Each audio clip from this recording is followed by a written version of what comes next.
Welcome to Legends on Paper, everyone. I'm Ravik Hunter, and we're doing a one-shot tonight. The Beast of Gabli, which is inspired by the Beast of Gabli, which is, of course, a legendary tale that you'll find out more about. Of course, I've changed some significant portions of it to create a more unique setting, but we'll get to that in just a moment. So tonight, one-shot adventure, and as we get started, the party begins the adventure sitting in the private room of a haunted Hunt Lodge-themed chalet, owned by a retired logger named Mr. Tournoy Fombois. They're meeting with a Baron, Bolwin Roussier, who has just arrived wet from the rain and settled into a chair with a full mug of warm mead. The party was hired by Duke Montglis on the pretense of hunting wolves that were becoming a nuisance to farmers around the village of Gabli. And a few days later, you've reached the dreary village, where you took lodgings at the chalet and inquired after the Baron per the direction of the Duke. The proprietor, one Mr. Fombois, made introductions upon the Baron's arrival before leaving the room. And we'll get into that in just a moment. But as we get started this evening, let's play D&D!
Is that the new catchphrase? Yes. All right. Baron Roussier takes a long draught from his mug, peering over the edge with vacant, disinterested eyes. There is darkness in this place. I speak not of skies filled with black clouds and the roar of thunder, nor the long nights often disrupted by the terrified shriek from man or beast. The embodiment of evil prowls our land. Its hunger, insatiable, its howl, spine-chilling. The beast has long fed upon the people of this cursed village, and long have we hunted it, fooling ourselves into believing that we may one day drive it away, as if such a creature would fear us.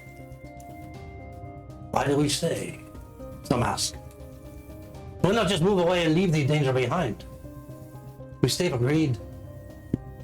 We stay for the epidote, so prized by the priests. He reaches within the folds of the heavy cloak that he wears, still wet from the rain, and drops a heavy olive green chunk of crystal on the table. If you ask anybody why they risk their lives and the lives of their families for such a thing, the answer is always the same. They claim to be pious, servants of Suna, tasked with the humble purpose of mining the crystal professed to heal the infirm and generate bodies ravaged by disease. But it is a lie. They do it for greed. This is why I believe Gabli is cursed, and as long as we destroy the land and defile nature to satisfy our avarice, the beast will continue to hunt our children and our children's children to the end of time. Duke Montglis has sent you here for the same reason he has sent others before you. Not that he expects that you will prevail against a beast, only that he has done the duty to pacify our demands for protection for a while. And in a few months' time, when you are nothing but dust in the wind, the Duke will send the next group fated to suffer the same feudal demise. Any questions for the Baron? Before we get started, as you process what questions you might have for the Baron, as it could or could not be important, why don't we introduce our characters? We will assume, as this is a level 3 adventure, that the party has been traveling around for a while. You know each other well, you're not strangers, you're familiar somewhat with each other's strengths and weaknesses, but for the edification of each other and myself and our audience, we'll start with, to the right, with Tormil and Dees. So Tormil is a very unassuming looking man. He wears very simple clothes, walks with a staff. He's a half-elf. He has a very quiet, calm demeanor, looks around, very friendly, and anytime he's in danger, his big brother, Dees, comes to his aid in a way not many people are expecting. So some people might think he's insane, but as far as he's concerned, he's just the face of his duo, and he's the better speaker between the two by far. This is gonna be fun. Okay, and then we have Silky Sam. There's got to be a story behind Silky. But we'll figure it out. Silky Sam, he's a human bard.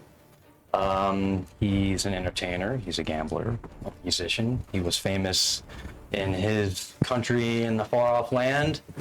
And now something happened recently that has got him sad. So he's a sad bard now. As they should be. All bards should be sad. Yes, yes.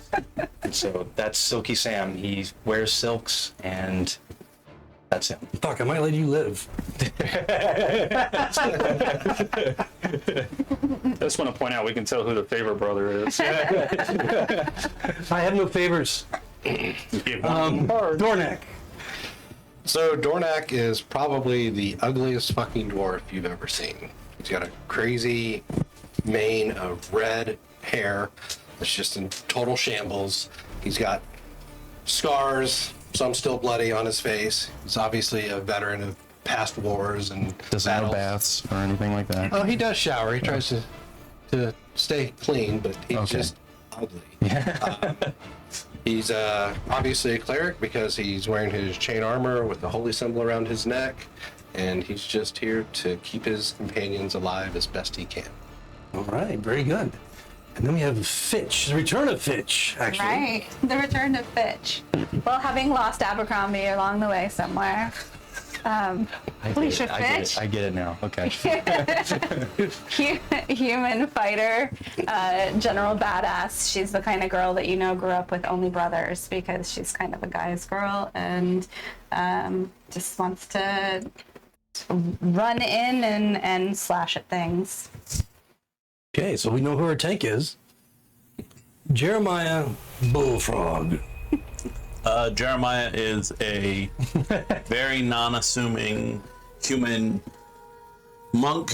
He says his prayers quietly at night, but doesn't profess to follow any notable faith that you guys recognize, and he is generally very quiet and standoffish. Well, that's a turn. I know, that's what I'm trying. I'm like, let me see if I can do that. Yeah. Really, expanding his what do you call it? Enacting the character, Horizon. whatever. Yeah, your character breath. So. That's right. Well, the Baron is a stout male in his 60s with tan skin, and a heavy brow over dark brown eyes, and a full head of long graying hair. That flows around matching mustaches and a beard. There are 4 linear scars on his right cheek that looked as if they were caused at one time, long ago, by sharp claws. He wears a heavy cloak over a blue silk tunic, accented with ruffles, dark woolen pants, and leather boots dirtied by the mud outside. He sits sipping a mug of warm mead, staring at you all. sighing, almost seeming bored, as if he's done this many times before, but he just told you he did. Any questions for the Baron? So are we expected to die? Most certainly you will probably die, as they all have before. There are many groups that have come from the Duke to solve our problem. None of them have survived. We just go. Fine. You just got here. You can't die unless you've lived. That's true. I think. So, what can you tell us about this beast? And well, you know, like he kills, he hunts these spaces around the village. He consumes the victims in a terrible way as he ravages them, sometimes dragging them away, sometimes just killing for the sport. Something that might be important, that I often forget to tell them. The groups that come here, because I just get quite bored and I figure, fuck it, they're going to die anyway.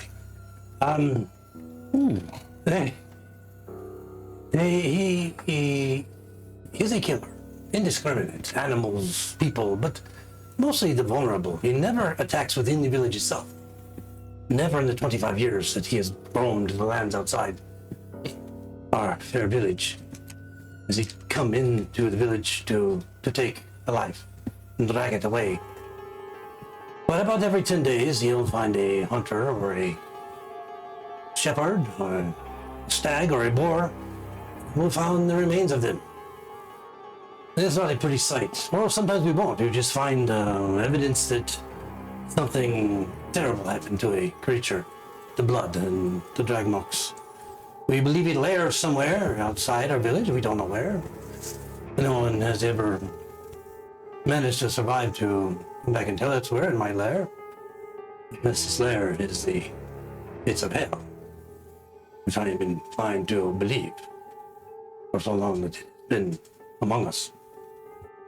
But it is during the full moon that this creature is more in a frenzy, killing for the sake of killing, more than for consuming the meat of its victims. Has someone seen this and then lived to tell about it? There has been one man. Was it you? No. You are referring to my scars, but no, they are Yes. from another encounter I had some time ago with a woman in Corth who was of, well, we don't need to go into that at this moment. I will say, to answer your question, yes.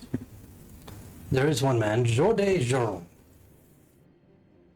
He somehow survived an encounter with the beast. He was a guide for a time who would guide our unfortunate hunters sent by the Duke into the woods, to the hills, to the plains, to the fields, to the mines around the village, searching for the beast. And that is until he was mauled and the entire group that he led was killed. He survived, and he may have more information about this creature that some have described, that claim to have seen him as like a wolf yet not a wolf. I would imagine that Jordan Jerome might describe it better, for he has seen it up close with his own eyes. Where can we find this Jordan Jerome? And most certainly you can find him at the tavern. The only tavern in town, the Nippany Sifter Tavern, which is just at the market square. You cannot miss it. It's across the square from the Temple of Sun. Which you may also want to visit to, say your last prayers before you go out to find and hunt this creature. I say find it. He will find you before you find it, most assuredly. Tell me more about this pretty crystal. The happy note. It's an olive green crystal, as you can see, and it's only found here in the mines of Gabli. The priests of Sunni buy the purest crystals as the main ingredient for their healing and restoration potions. The magical gems. They put a fine value upon it. Oh, as I mentioned earlier, is the greed of the city and what they do to mine it and how they destroy the earth to find the crystal. I believe there is a curse upon us. Can I have it? I suspect you are asking in a very subtle way about what reward we may offer.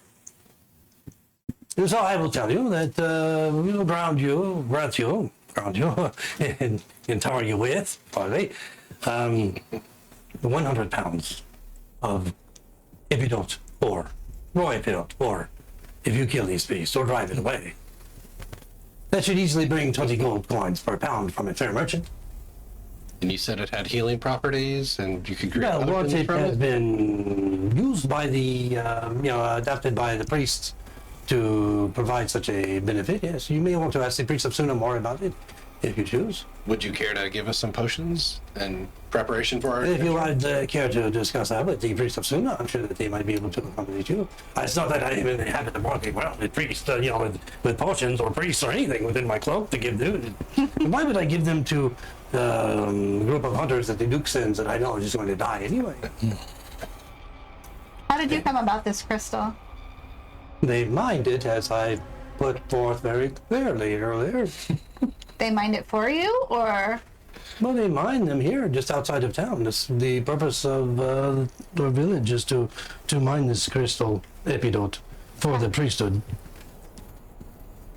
is that your business? Is that the business that you're in? Yes, that is the business the entire village is in. The only business that that is the main business, and all the other businesses serve such endeavors to provide the priesthood with the epidote. The mines are located to the north and east of here. South, of course, is the city of Korth, some days away. To the north, you'll find the farms in the village. Crops, anyway, outside the village. And to the surrounding areas, you will find the rolling hills, and you will find the forests and the mine areas where are rocky and dark, foreboding.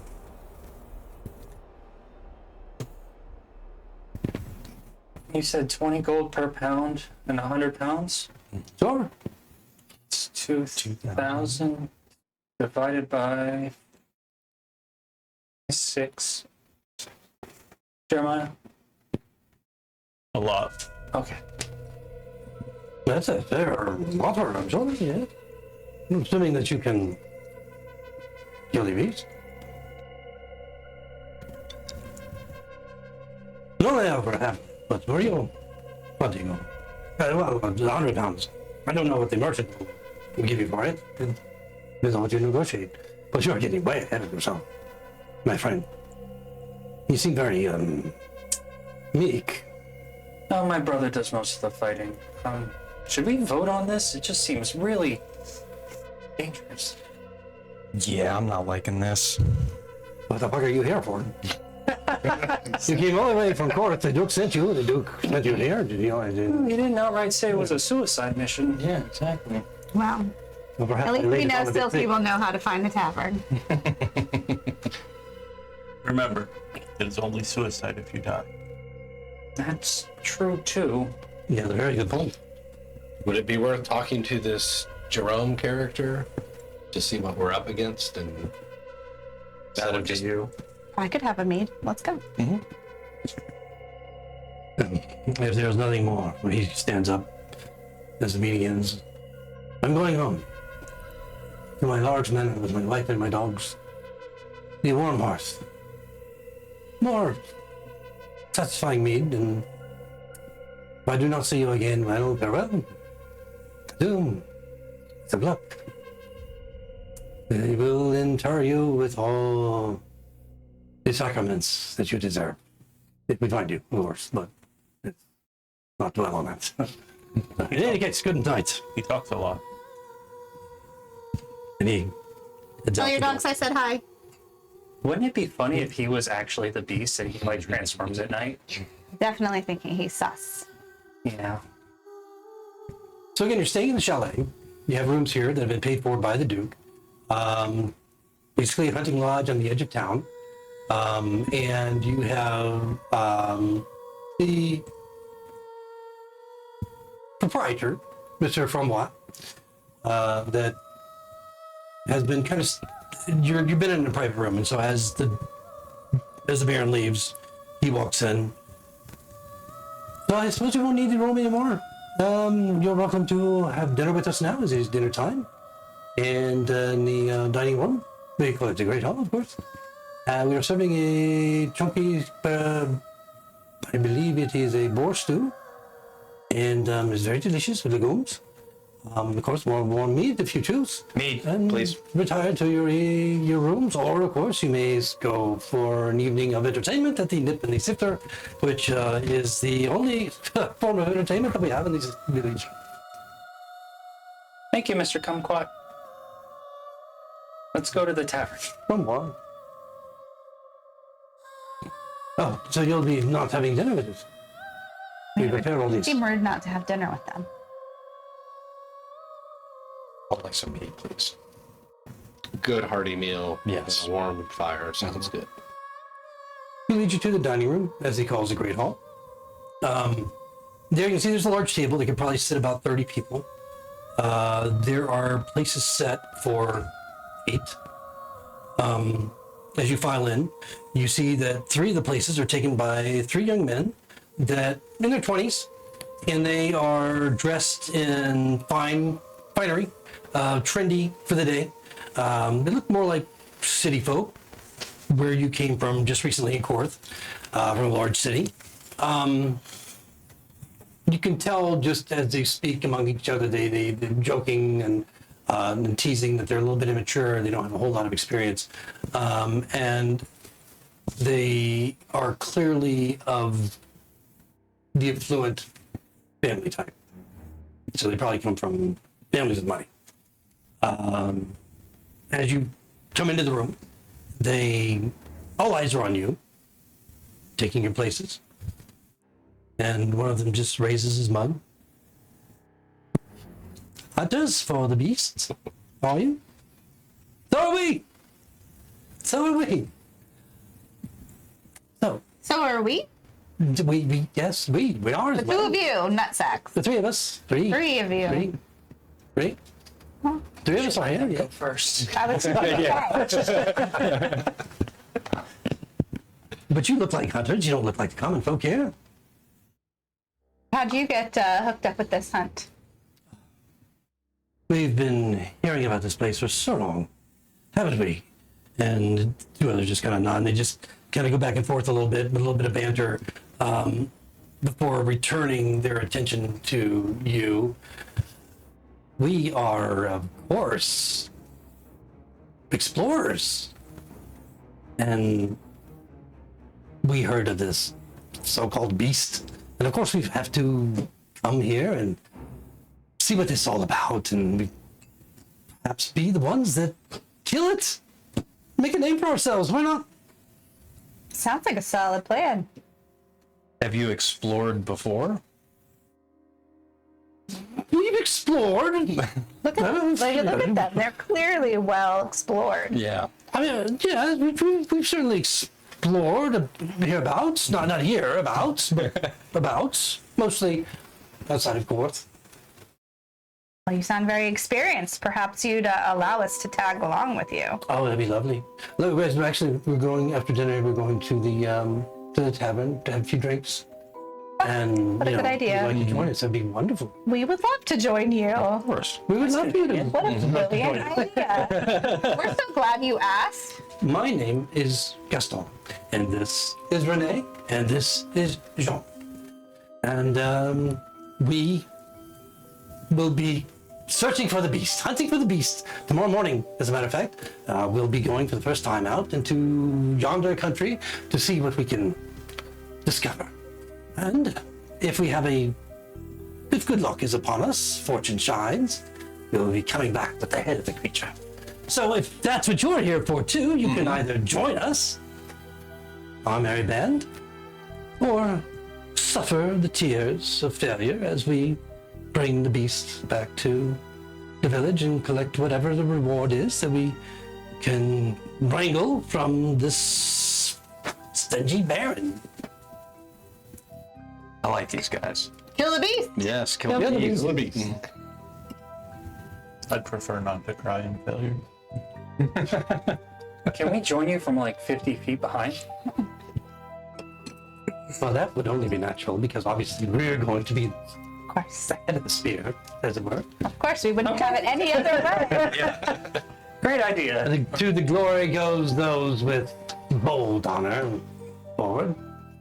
So yes, we wouldn't expect anything less. Do you guys have any theories as to what this beast or creature might be? Oh, it's probably just a dire wolf, a big dog or something. You know how these villagers are. Yeah, they just bring everything out of proportion. It's just not realistic. I mean, really. I mean, it's not like this is a story out of Vivian or Penhollow. Yeah.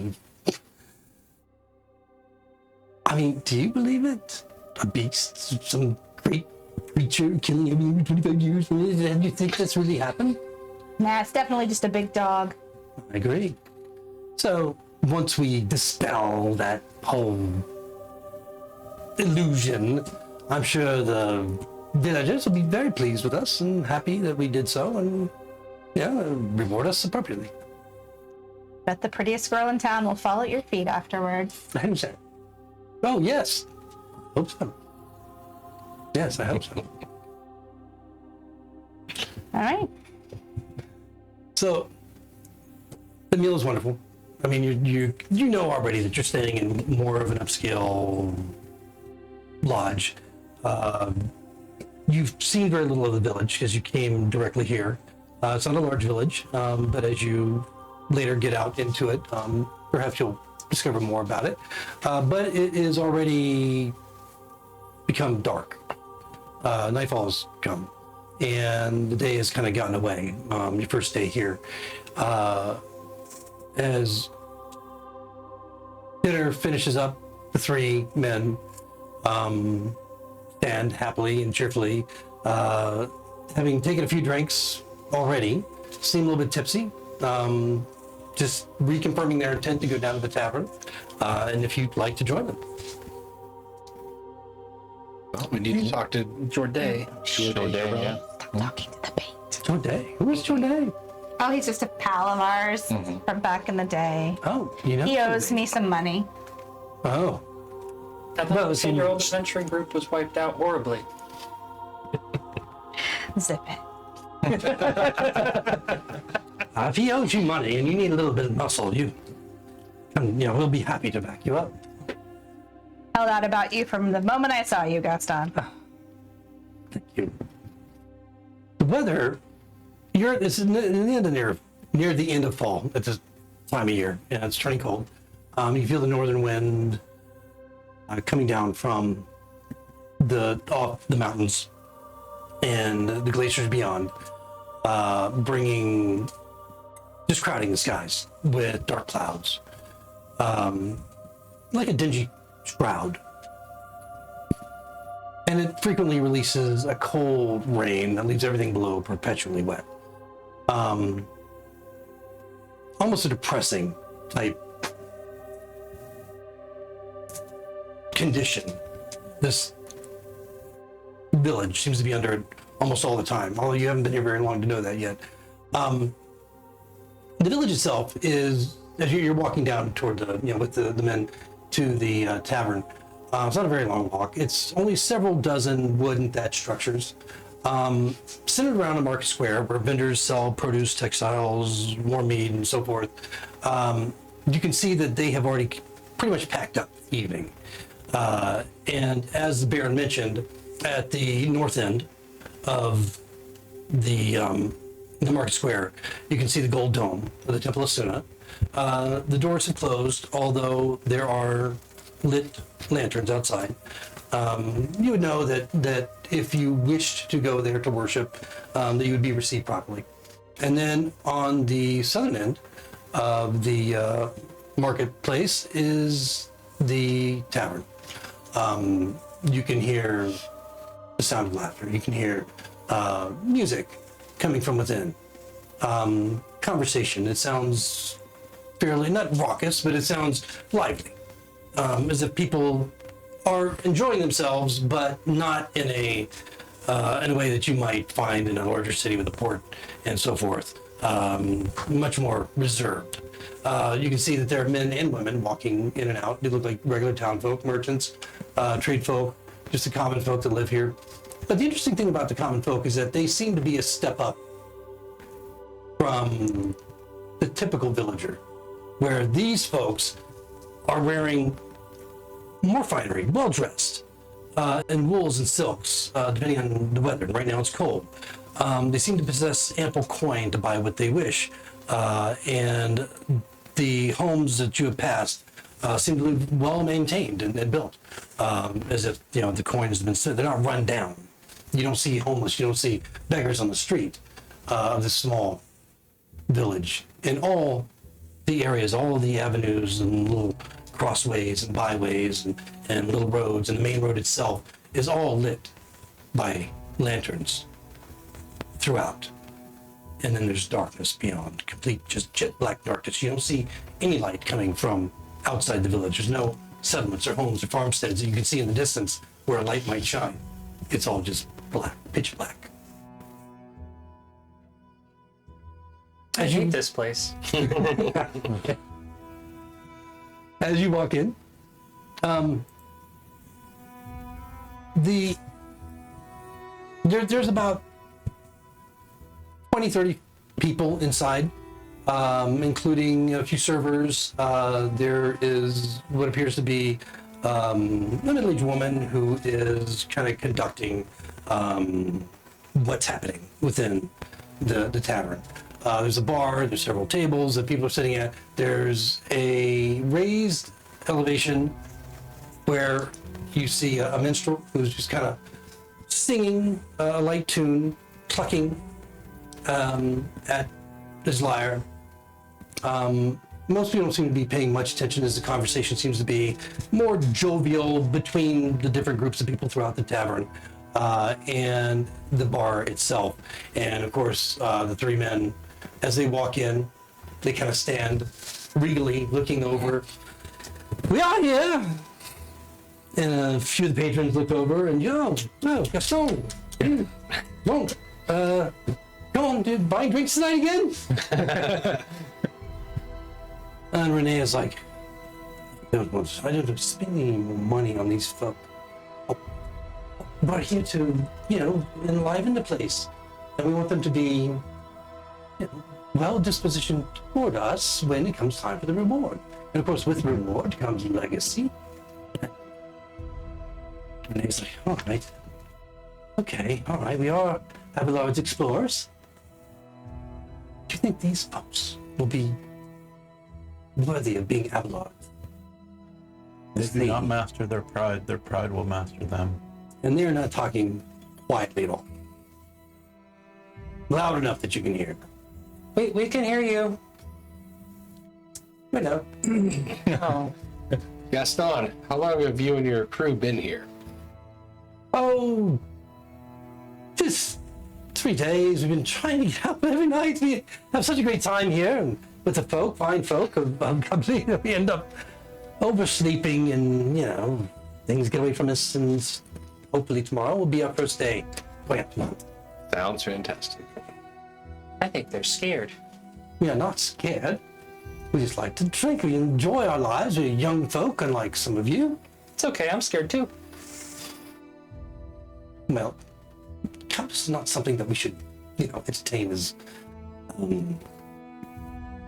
broadcasting to, others should hear. Just keep that within yourselves. Your inner voice. Oh, okay. If you do not Use harness your your inner fear, voice. your fear will harness you. I'll write that down. Alicia's gonna look around the tavern and see if she sees anyone that looks like they may have survived a run-in with a giant Roll perception. beast. The three men, they immediately go to the bar and start to mingle. And you can hear them in conversation with the various villagers and trade folk and so forth. That's Inevitably Nope. buying round upon round upon round. That's 5. 5. Okay, so as you look around, it all just kind of seems like a blur as you come in. not noticing anybody in particular that might, So she's just gonna spread her arms wide open and she's gonna yell, Jordan Jerome! And wait until someone looks in her direction. And then you notice that kind of at the end of the bar, where there are a few people standing, they just kind of part. And you see this haggard, hermit-like fellow bending over the bar. He's got a mug in his hand. He's just kind of leaning over it. His left hand, as the right arm is completely missing. Say we should look for somebody missing a limb. His hair is tasseled and long and cut, and he's got this beard that doesn't look like he's been trimmed in a decade. And he just slowly rolls his neck over, looks over his shoulder in your direction. He sees bleary-eyed. He's had a few drinks already. What the fuck do you want? I want to buy you a drink. I'll stand in line because they're all free for me. Well, I've heard about you. You're a legend. Legend, really? What would you say I'm legendary for? I heard you're the only one who faced the beast and lived to tell about it. Well, yeah, the beast and I have one thing in common. What's that? We both had my own. He took it some time ago, obviously. But you obviously know that, knowing me so well, right? What's your name that I don't know that you should know me so well? Felicia Fitch. Elisa Fitch. I should know that name. I should know a pretty woman. As bleary-eyed as I might be. I should know. But I don't. Why don't I know you, Felicia Fitch? Oh, I'm new here, but let's get to know each other. Is there somewhere we can talk away from these three nutsacks? She fought an ogre with a big penis. Who the fuck are you? I'm her friend. No, these are my companions. He kind of looks over at the five of you. The other three men, Gaston, Renee, and Joan, are kind of off on the other side of the bar, just telling tall tales, and you hear them laughing, and they've kind of like, as goofy as they are, as pompous as they may seem, they seem to have upped, plus the party as they've come in. Part of course, is that fact that they're buying everyone drinks and very fluid with their coin. And those that had parted when you first called out have kind of moved on. And Jordan, he just kind of nods toward a stool next to him that's cleared off. And the rest of you are kind of like, if you want to be close, they're kind of like shoved into the corner around them. I will hop on that stool. Okay. So, what the fuck your name is? I know you've been here like 20 years. He's talking to one of the servers behind the bar. Well, I can never remember. You have such a plain face. You remind me of a centaur I once knew. In any case, yeah, get this young woman a drink. On me. The rest of them that pay for on their own. So what would you like to know? You're hunters, I can see. I'm not guiding you anywhere if that's what you want. Won't do it. Did that once, so what happened? Well, that's understandable, but maybe you can draw me a mental picture of where you were when you saw this beast. What do you know? Help me out.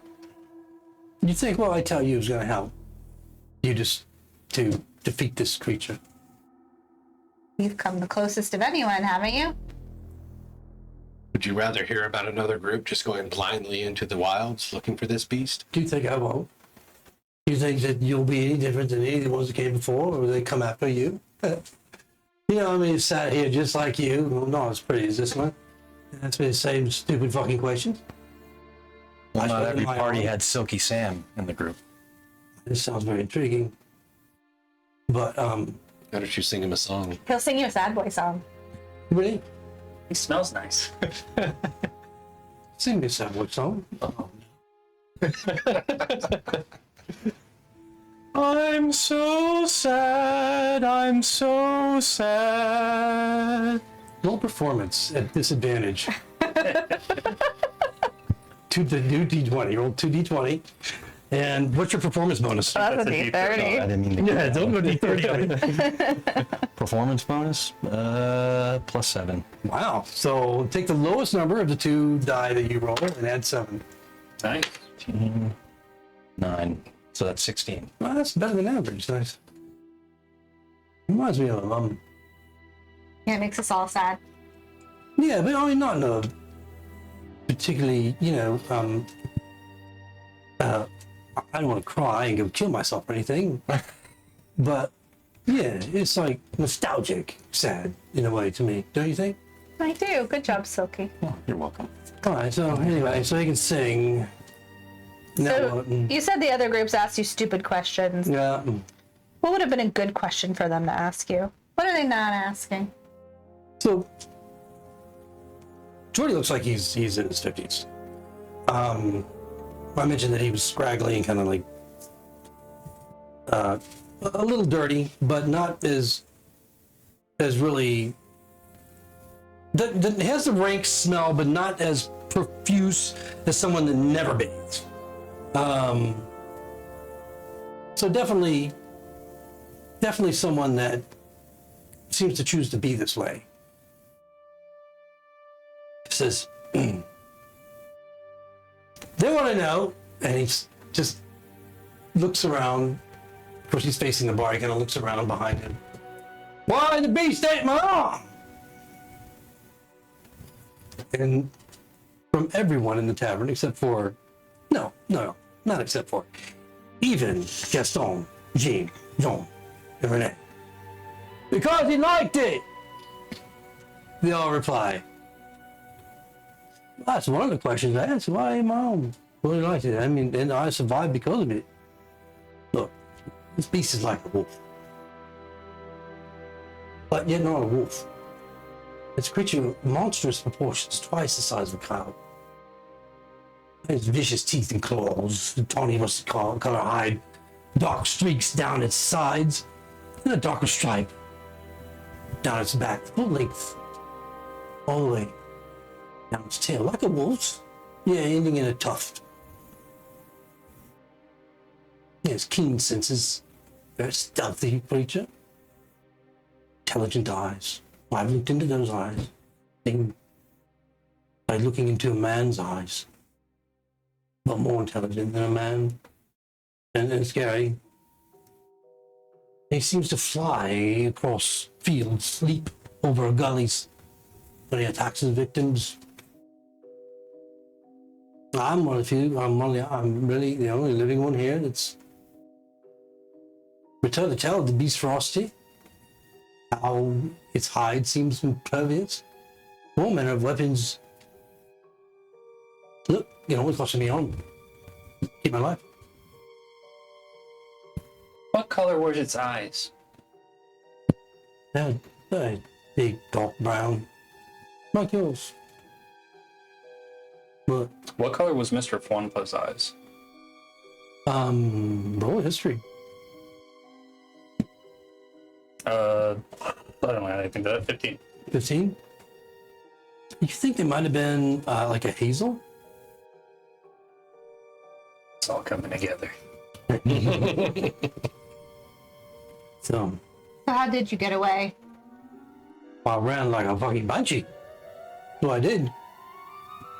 I mean, you know what they say about bears, right? You know how to be the fastest one. You just have to be able to outrun everyone else. Or somebody else, anyway. Before I get to you. But I didn't stick around. I was just the guide. They tried to fight the thing. I just ran after it took my fucking arm.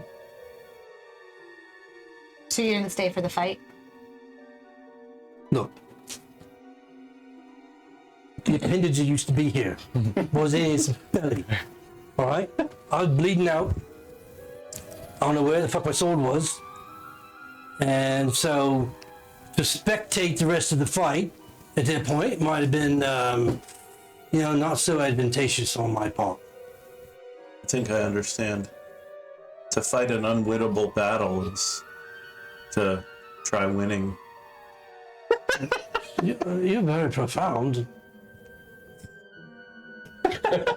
He's something, all right. It's the fact that everybody's taking him seriously. So did you see the creature take any damage while you were there? What would you like me to say? I'd like you to say yes. All right, not sure. I don't fucking know. You know, I was the guide. I was the one in front. It grabbed me, ate my arm. The others attacked it. I ran away, and they didn't.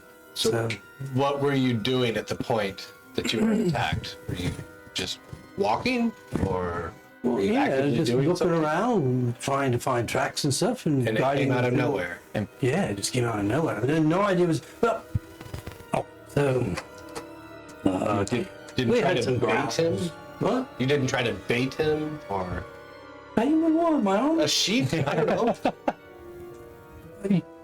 So we carry around sheep to bait the fucking beast. Yeah. That's what we're gonna do. So our bodies aren't enough to bait him. You don't have to carry it. You can tie a rope around it and bring it along with you. I tell you, I will buy you a sheep, and if that works, you come back and tell the tale. I like to hear it. I will take that offer. Okay, very good. And then I'll buy you drinks for the rest of your life here at this bar, since they're all free for me anyway. My father said the sheep on our farm were all liars.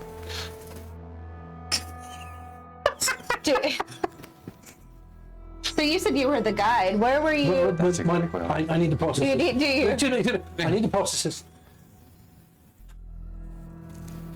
We need some time together. Just you and me. All right, what was that, madam?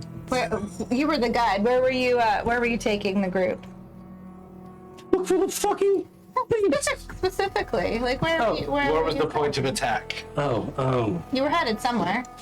So yes, we were out in the fields, and then we looked in the woods. We went by the mines, and they didn't like the mines too much because it's very treacherous over there with all the holes and all that. And the miners don't like them being around too much because they think they're going to steal all the antidote and all that. And so it was back in the woods when we thought maybe, you know, it's kind of rocky and it kind of leads up, you know, Scotland toward the mountains in the distance. Very beautiful. And this was during the day or in the evening? It was during the day, daylight. I mean, probably I think maybe late afternoon, early afternoon or so. The thing had been harrying us for some time though. No matter where we went, he was well, one of the idiots say slight. I never saw it. I mean, I did at the end, but not while I was guiding. But you'd hear the growls from one place to the other. Not close. But intimidating, frightening.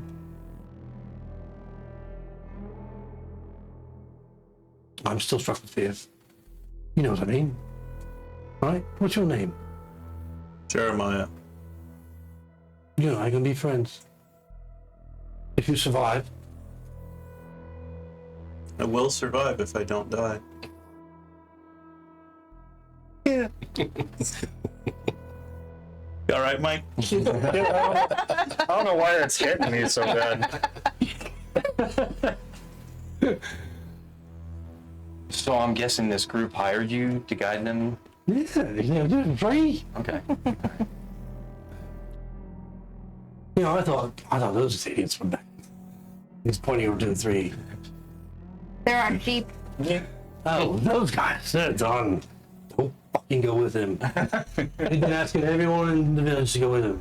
If you go with him, you're dead. Look at him. Really. I mean, at least you have some confidence among you, right?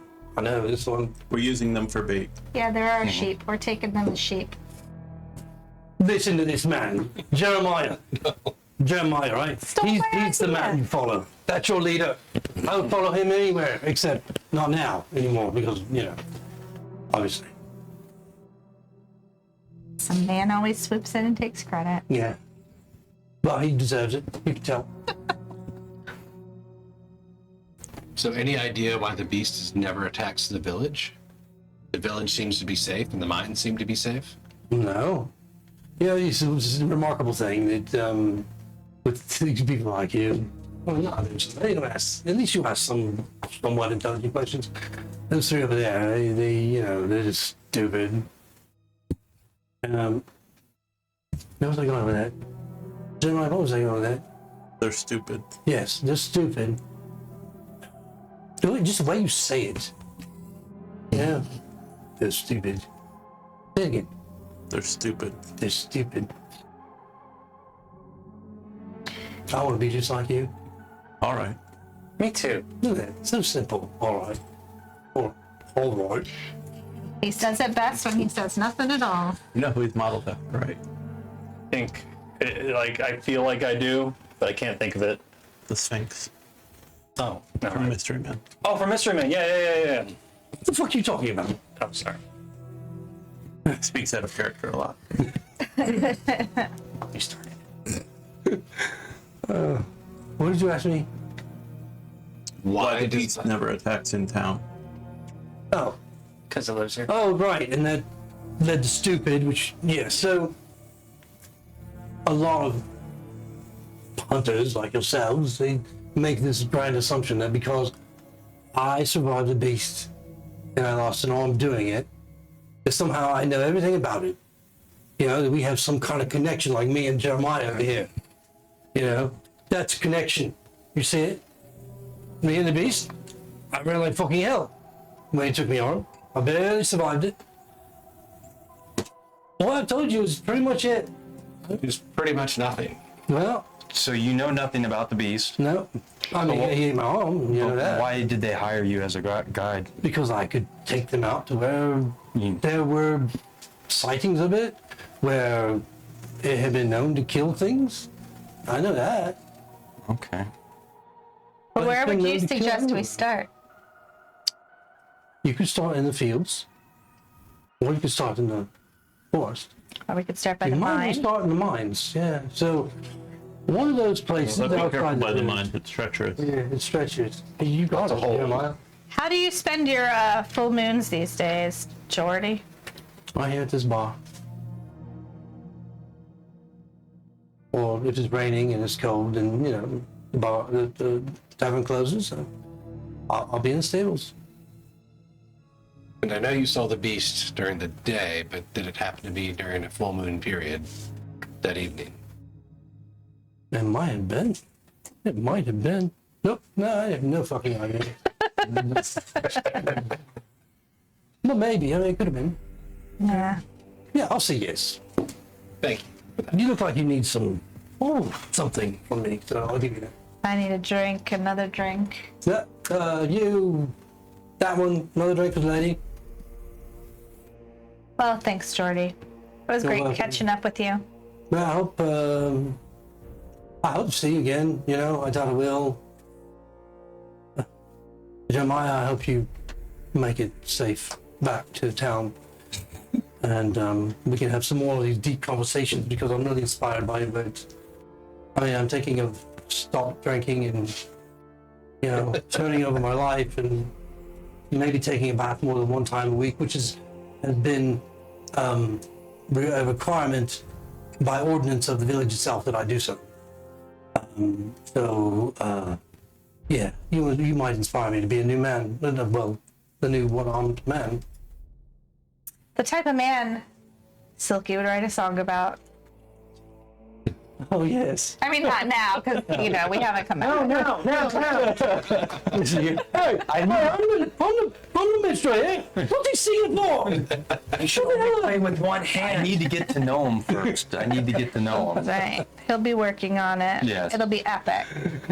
Oh, Jeremiah can bring you back too. Yeah. Well, I'm tired. I don't know about you lot. Feel like we have not learned a whole lot. Agreed. Yeah. We If we want to come back to town, we have to leave first. Hope you get your arm back. How would that happen? We'll find it for you. How about we'll bring you back an arm of the beast? You know, Will you be able to use that? Well, you could just have it mounted on the wall, something. At least you'd have two arms. I guess. It's not often that I wish that some of you don't return. I gotta say. You know So- what they say, an arm for an arm. Who says that? Everybody. Somebody. So Jerome and Renee and Jean seem to be busy with the villagers. What are you guys doing as you wrap up your conversation with Jourdain? I feel like it's time to turn in and maybe trek out in the morning. We'll get some sleep so we can wake up the, what do you call them, nutsacks? First thing We in the should morning? probably see if the nutsacks will come back with us and get some sleep. Oh, no. Wake them up anyway. What if they're not there when we wake up? They'll be To go somewhere. find them. Unless they've been eaten in the night, they'll be somewhere. True. All right. We'll leave the nutsacks alone. Okay. So you guys heading back to the chalet where you have rooms? Yeah, sure. Think so. So as you depart, you hear Gaston just call to you. Hey, we're going with us in the morning, right? First thing, we'll meet in the sitting room. Head off. Brave adventures ahead. What? Cheers. Cheers, Gaston. The three of them, they just seem pretty much down the road at this point. They're But- not waking up. Yeah, happy. We can wake Ready to them go? up. I like John the best. I hope he survives. But no one fights like Gaston. No one eats eggs like Gaston. As you head back in the dark light of the night, Beauty and the Beast. you know, there's no one out in the streets. The lanterns are still lit, brightly illuminating all the spaces within the village, as if paranoid about what might be in the shadows. But no one's on the street, no one's on the road, no one's out. Most candles and lanterns are extinguished within windows as you pass. None of the businesses are open after dark. Most have gone to sleep as it's getting toward, say, 11, 12 o'clock in the evening, maybe not that late. The chalet is located on the extreme west of the village, so it's a 10-minute walk as you find your way back. And you're allowed in, of course, to the interior, warm and bright with the hearth still roaring to keep the place warm. And you can find your rooms on your own, as you've already been taken to them earlier when you first arrived. So, When we passed through the town, yes. were there any holy symbols or wolfsbane or anything like that hanging in the doors or anything? Or Roll perception. all right. 16. You would have noticed that there are the symbol, the Suna is the predominant deity here. So you would notice various symbols of Suna. Some that are perhaps fashioned out of metal, some just simply woven, simple. There are other symbols that you would note as being to ward off evil spirits, ghosts, and for good luck. Passing over you're warding against the passage of evil spirits over the threshold of your home type thing. None are specifically in the shape of a wolf or anything like that. Okay. Common symbols. Alrighty. Guess I'll head back and go to sleep. So, you gonna call it a day then? Just as we're walking back, did Mr. Wampa, I'm never going to say his name right, Wampa? The Baron. Blaz? Corn pop? No, not the Baron. From what? From what? Wampa. The Baron. What? Jesus Christ. You can call him Togo. Bremwa. Wah. From what? Did he mention where he lived? I know he said he was going home. No, that was the Baron.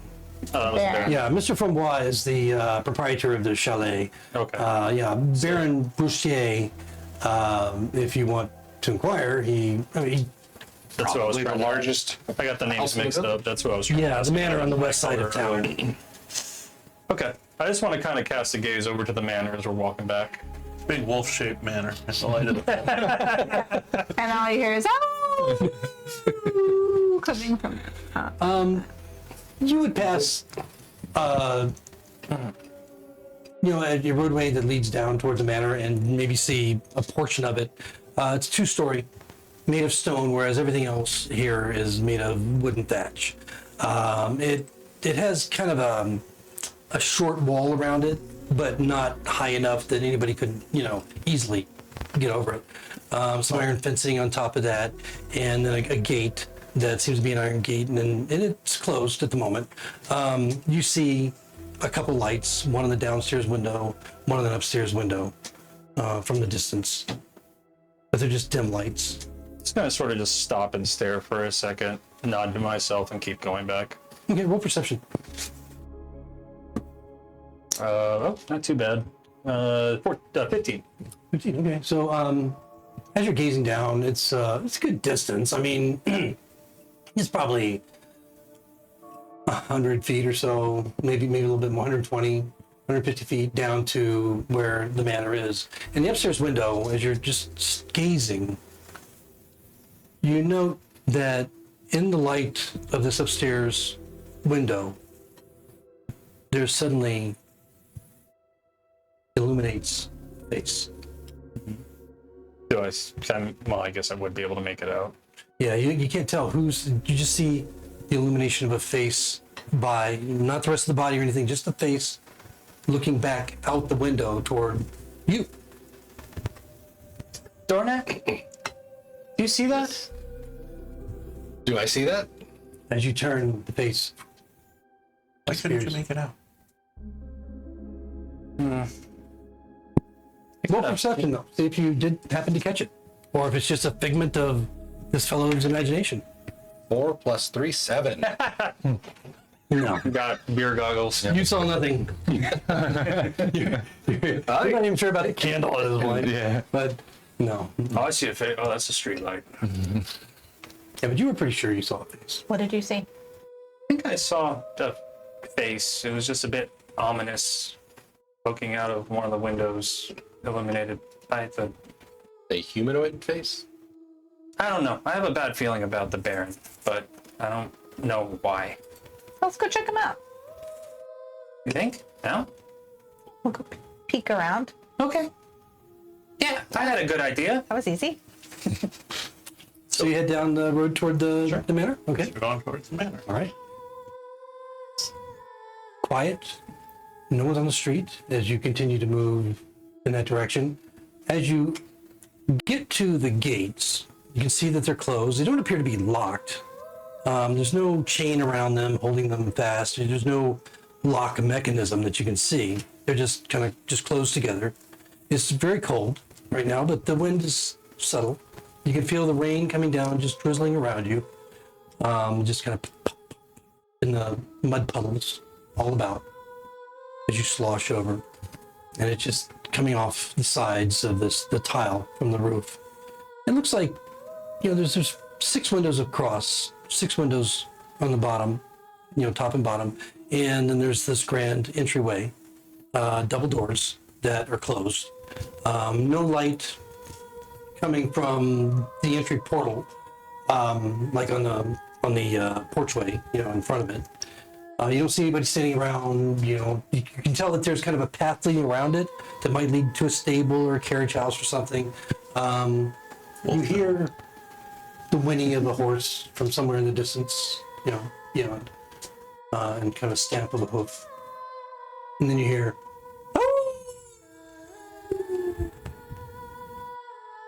it's not close.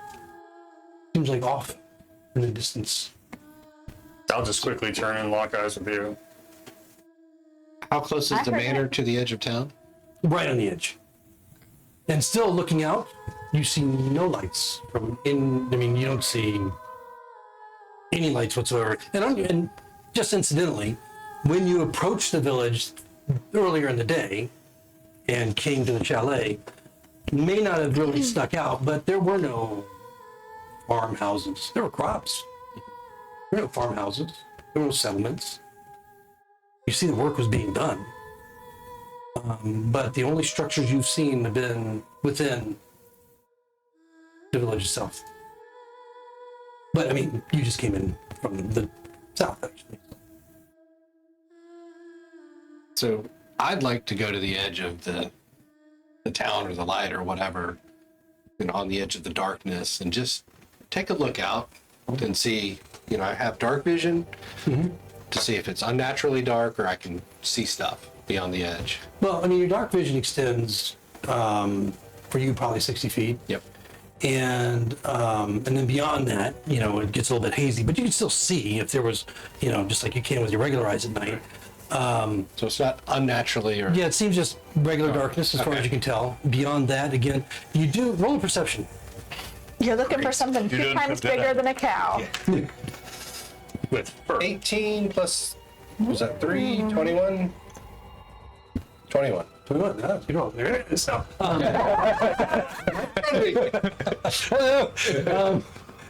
what you do note is the darker shadow of a structure in the distance to the west. Now, you haven't been out west of this village. You came from the south. But it looks like crumbled in ruins. And it's about double the length of your dark vision, so you don't see any clear, details, but you can tell that it is crumbled in misuse. It looks like a ruin. I see ruins to the west. Like a great place to start when it's light outside. Tell our sheep. How bad do you feel about this, Baron? You got a tingly feeling? Yeah, just like the rumblies. Yeah, the tummy. Have you pooped today? No, It could be that. I haven't eaten much though. I just want to, before we go back, I want to kind of go around the manor like Dornak went to the edge of the darkness or whatever. I just want to kind of do a 360 around like the wall that surrounds it and see if there's any scratch marks or anything. Okay, roll perception as you walk around. Make a That couple one. of rolls. That one. No, so initially, no, but make a couple more rolls as you go around though. 16, 4, 6. Okay. I'm thinking the whole time that I'm like trying to remember if I pooped today or not. Well, the one time that you had a Focus. break in that, thought, and you rolled a 16, toward the back, you do note, of course, that this low wall extends all the way around. Again, hardly a barrier. There is the stables, and it looks like there is a carriage house next to the stables. You can tell just by the movement of shadows of the creatures inside. There's at least a couple of horses. You can hear them kind of nervously moving around as they sense you. The walls, the whole structure seems like it's been here quite a while. It's been weathered. It's had some areas that haven't been maintained as well as they should. But overall, it's in very, very good condition. It just seems very old.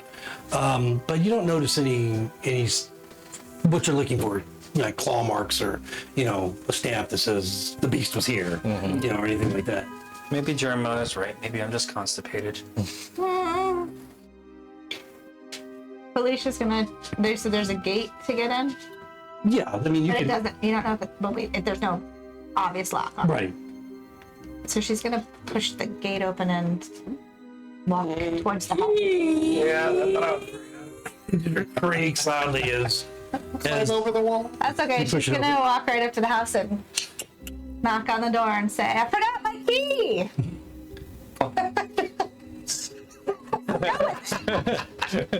Let me in. Alicia, this isn't the chalet. So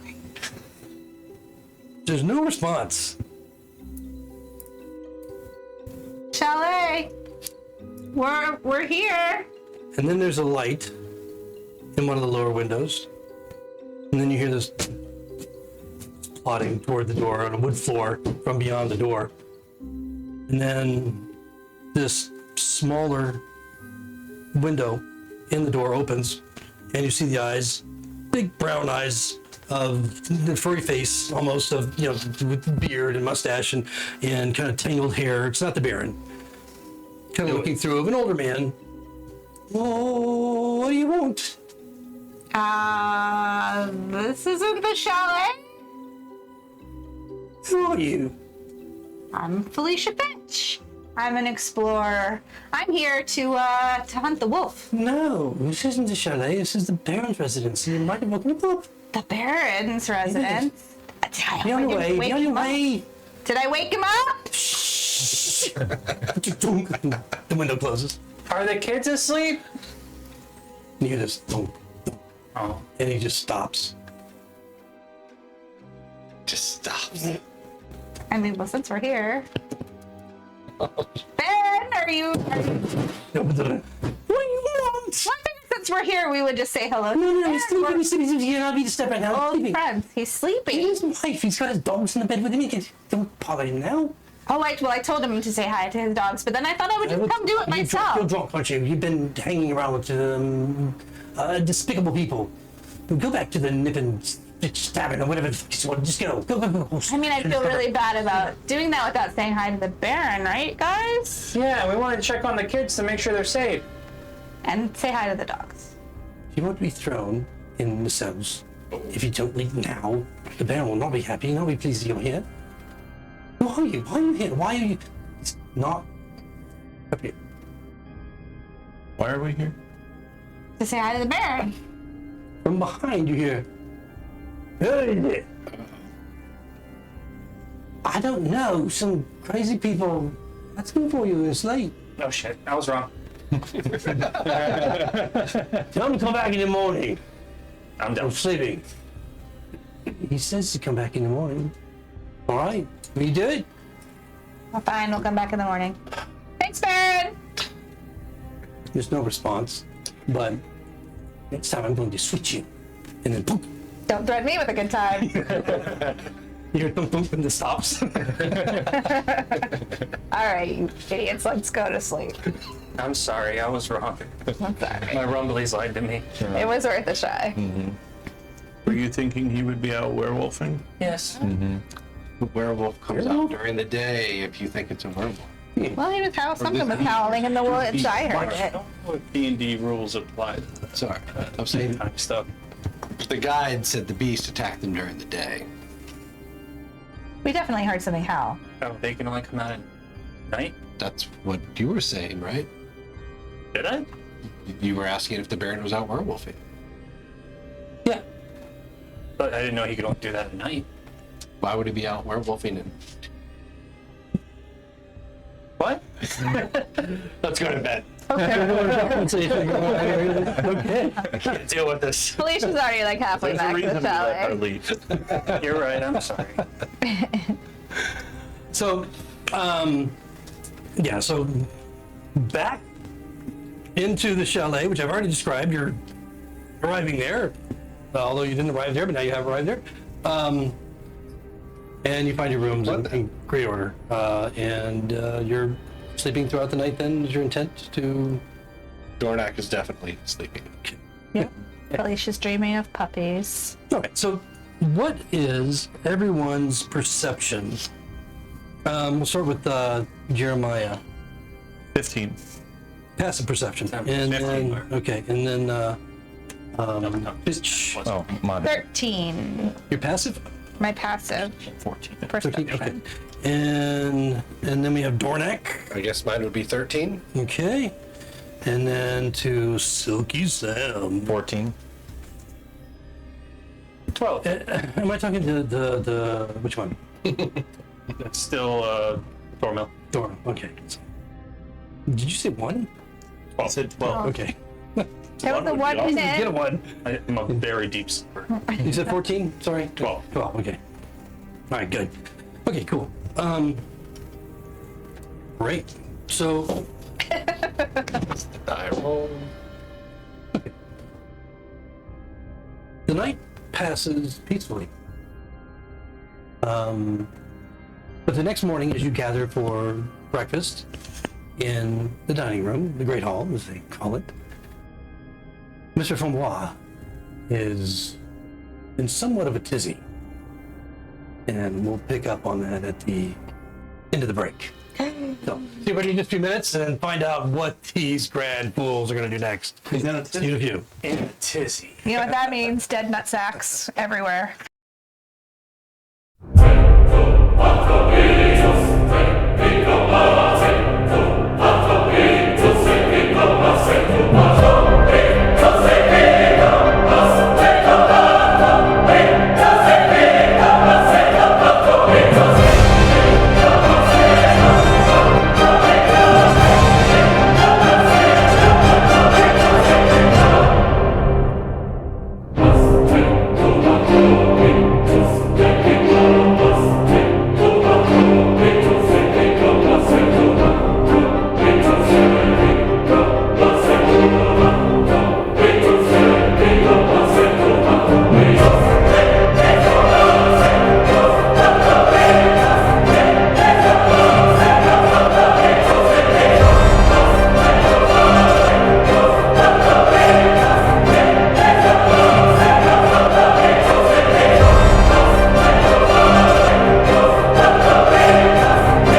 I can't drink tequila anymore for that very reason. Yeah, it's a legend for another day.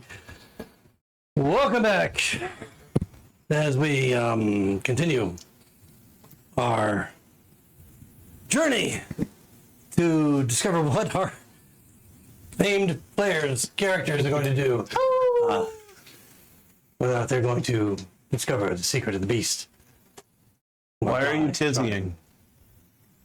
So the next morning you wake up and Mr. Fonbois is in a tizzy. I ask him, why are you tizzying? Those boys, they left last night. They were drunk as skunks. And they left last night to hunt the beast in the night. Oh, sheep. Darn it. They took their horses, they took the mule with the kegs. I worry about them. The kegs.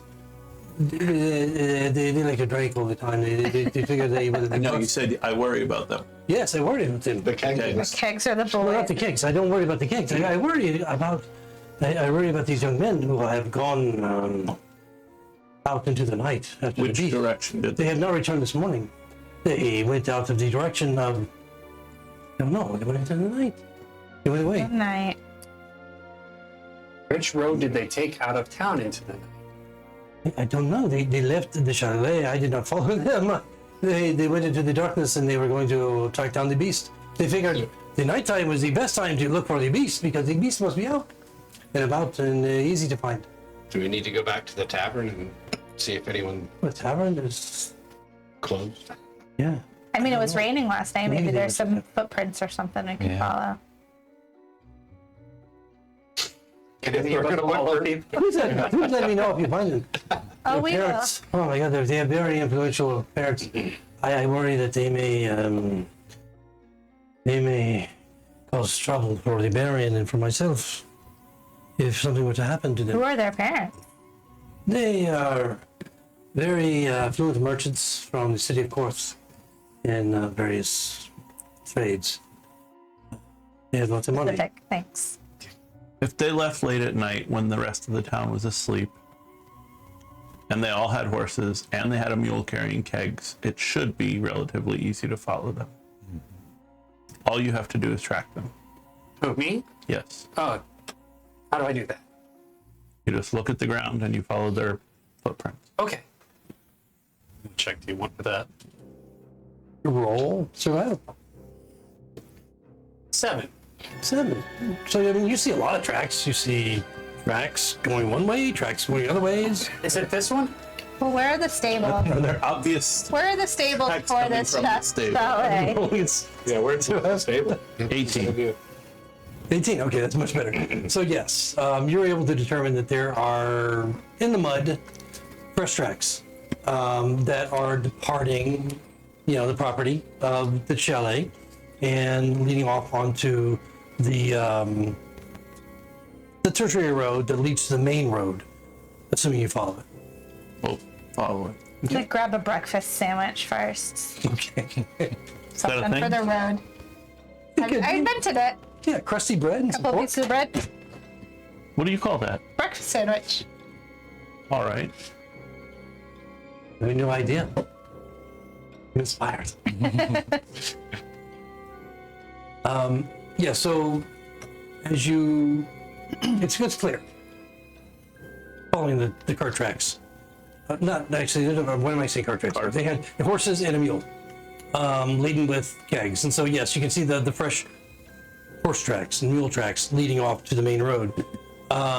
Here, it's kind of mixed within other tracks going different directions. As you can see that the market's opening. And there are stalls, there are various horses and mules and carts and so forth all around. You can roll into survival if you want to try and determine. Well, of course I do. Okay. Later. I'm going to do it later. Okay. All right. Yeah. Me too. The main road through the village runs north and south. South back to Korth, north towards whatever's beyond. Well, they definitely went to whatever's beyond. They wouldn't have gone back to Korth, so. North? Yeah. They were drunk, though. They've been here long enough to know which way they were going. All right. To the woods. Woods, is that what's there? Is there forest out that way? What's Standing within the village. No, go into the north. Okay, so you follow the road north. As you get to the edge of the village, which doesn't take too long, you can see that initially to the north you see fields. You see a few crops here and there, but mostly these rolling fields. And then off toward the northeast, you can see that the fields kind of turn and then the hills turn to forested hills that rise to mountains beyond. So Fields to forests. that where we want to go? that's Or are what we Rick going to go said. to that weird shack in the woods that we saw last night? There were ruins to the west, and then the mines, I guess, were to the northeast. I mean, in the distance, you can see other carts. Again, you don't. To the north, you can see in the distance passively, there are other structures that are in disrepair, crumbling, and presumably in non-use. But there are farmers in the fields. There are carts on the sides of the road. This is off in the distance, working the fields. Clearly, they go from the village to the fields to do their work. No one seems alarmed. Not hearing They didn't die in running the and field. screaming. Were the ruins we saw last night to the west bigger than the ruins we see off in the distance, or were they just closer? Or what's the deal? Roll of history. History. It was just last night. I know. But I mean, he was. Drinks and it was dark and 8. you have no idea. There were ruins. They were just There they were. it's all Similar, looking, but as far as you can tell. well, they couldn't have been too far away. You said it was twice my. Yeah, it was like 120 feet off. And so these are more further out. So it felt like a short jaunt if we went to the west. To the ruins. All right. We can scream at the Baron on the way by. He did say come by in the morning. So you're gonna skirt the perimeter of the town. Now you'll just go through the fields. You go around. Okay. Yeah. That's no problem. Again, we're not dealing with this huge village. It's rather small. It's not long before you easily spy in the distance what you presume are the same ruins that you're looking at the night before. You see the manor house off to the left, and you see the ruins of what looks like an old farmhouse off to the right. At this point, probably 120 feet or so away. About the same distance, but from a different perspective from the night before. I'm all for continuing on. Let's go. We're so close. Let's split up. Keep your eyes out for trucks. We're looking for 3 horse trucks and a mule. Going to the ruins? Or bloodstain. Or bloodstains. Yep, we're going to the ruins. Okay. All right. So as you can tell from the distance, this does in fact look like the remains of the farmhouse. And so it's easy to walk inside. The doors that were there, part of the frames are gone. Most of the walls are gone. You can see the part that's most elevated was the chimney, which is not fully intact at this point. It was only 1 story. It was probably about 20 to 30 feet by about the same, square, and maybe a couple rooms inside. You can see that there is, brush and grass and other vegetation that have grown up within it. And, nothing at this point, just casually, passively looking at it, do you see moving around or obviously, threatening within them. No werewolves. Do we hear any You can growling? roll perception. And does anything look like it's been disturbed recently? Roll perception. 18. Do I see any werewolves? You don't see any werewolves. 21. Do I hear any growling? You do not hear any growling. 16. 16. You guys are just basically, giving this thing a look over. Yep. It seems like it's been in disuse for a long time, years, decades maybe. You don't know, between all your rolls, you don't see any obvious tracks. It is drizzling. The rain is coming down. It's basically continued from the night before. It's not a hard rain, it's just a light drizzle that's just irritating, leaving everything just wet. And so there's mud, there's puddles, and there's mud all around. Oh, my poor silks. Sorry. Silk dries fast. Okay. Where is Jordan when you need him? Yes. Don't you have a fucking cloak? It's silk as well.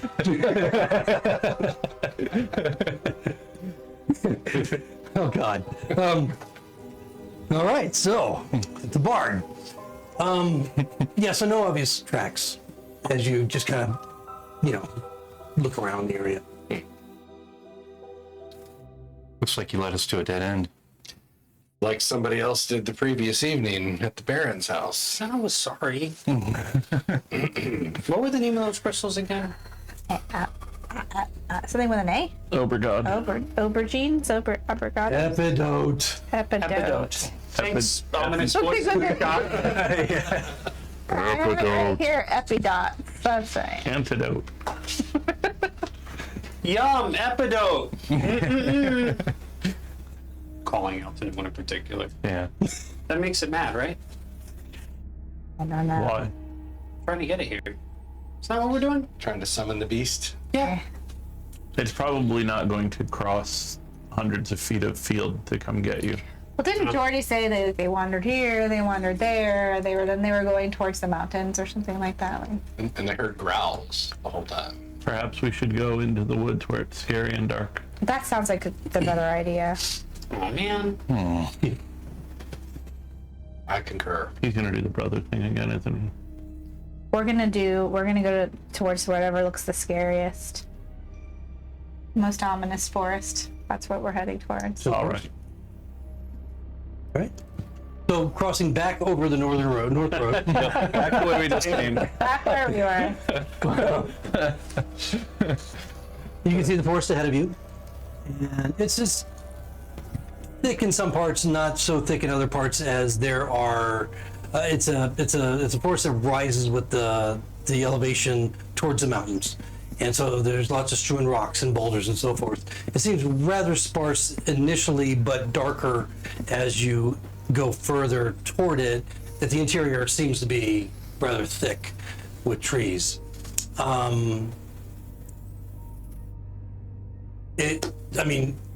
You enter the initial, first sparse areas of the forest. What direction did you kind of want to head, and what are you looking for? We're looking for anything that looks like 3 horses and a mule went through it before us, right? That would be a good thing to look for. All right, so anytime you want to roll survival, you let me know, What does that look like? and that means you're looking for Bunch of track. broken branches, tracks. I'm gonna check later. What are we rolling? Survival. Track. 20. Wow. 23. Natural 20 over here. And that, Natural 20. No, he got a natural yeah, 20. Nice. You roll a nat 20 or nat 1, you got to tell me. Nat 20 is great. So Thanks. Good job. It's the best number you can roll. That's what I'm here for. you note, what did you roll? A 9. Silky, slimy Sam. Slimy Sam. I like that one. So, a 9? Yes, a 9. But you have So with that nat 20, you come across a branch that's sticking out awkwardly, and you note that there's what appears to be a tuft of coarse fur that has been all right. attached to it. Not attached like physically attached, but like something has brushed by it and left some strands of fur. Can Is you that tell yours? what direction? Is it rabbit fur? With a nat 20, it appears as if whatever brushed by it was traveling in a northeasterly direction. Hey guys, I found some fur. Looks like it was traveling northeasterly. Well, why don't you travel northeasterly and I'll be right behind you? You should give it to Sam. It'll keep him warmer than those wet silk. So How just, large is this tub of fur? Oh, just no. for to keep everything for maintenance. What is our marching order? Exactly. I'm in the middle. Oh, man. That's what I was going to say. You want to roll for it? So who's first? Jeremiah will go first. Okay, Jeremiah up front. I'm gonna have a bow out, Okay. arrow knocked, but Hold not on. carrying it drawn back. Just You're going to go first with a bow? He actually doesn't use the bow part, he just stabs. Oh, okay. Arrows? All right, who's after Jer? I mean, I have a warhammer and a I'll shield. kind of be right off of his like to volunteer to walk in right front? shoulder there Because I'm a protector. And then I can shoot with over your my head. long sword. You and I can So you know what? Just Okay, place that sounds yourself on great. the board. Let me go ahead and the meaty get our map up here. As, Which direction you know, is... Yeah, whatever direction that you choose. There we go. Oh no, now we're in the back. And I'm, No! I'm 4'11". It's really easy. That's the dwarf, right? Yes. Okay. That is me. And just orient it taking to the our lead? camera I'll help Look you at out. you. so that everybody can see. Orient Give you a it to little bit. our camera. Oh, sorry. So, yes, so that we can Do you want to be see. in the line or? Okay. It's up to you.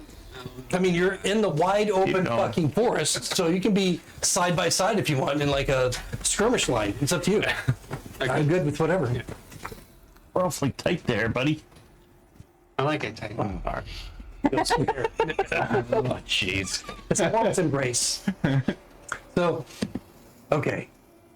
All right. So, all right. Got it. Okay. Got it. Good. Got it. All right. Yeah. So, what do you want to do? You've seen this. You're traveling in the same direction. I'm going to travel in the same direction and look for He's more obviously an expert tracker, so Lead the way, dwarf. We should also be very quiet so we can listen for. Oh, I was gonna Are we ask trying you to wanted stealth? the marching we music. or don't something. really want any. Are we trying to stealth?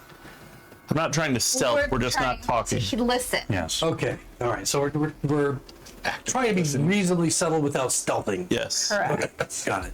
Aware. We want In to our- be Medium. orally aware. Okay. Orally aware. So I'm in silk, so I'm always. some of you wearing medium armor are getting some pretty dirty looks once in a while, as there's a clank and a cha-ching as you're moving through. That's the why I'm up forest. front. Wait a minute, you're up front now? Look at the... moved up. Okay, Yeah, so change the order. all right. So okay, got it. You changed the order on me. I'm just assuming. That's how we roll.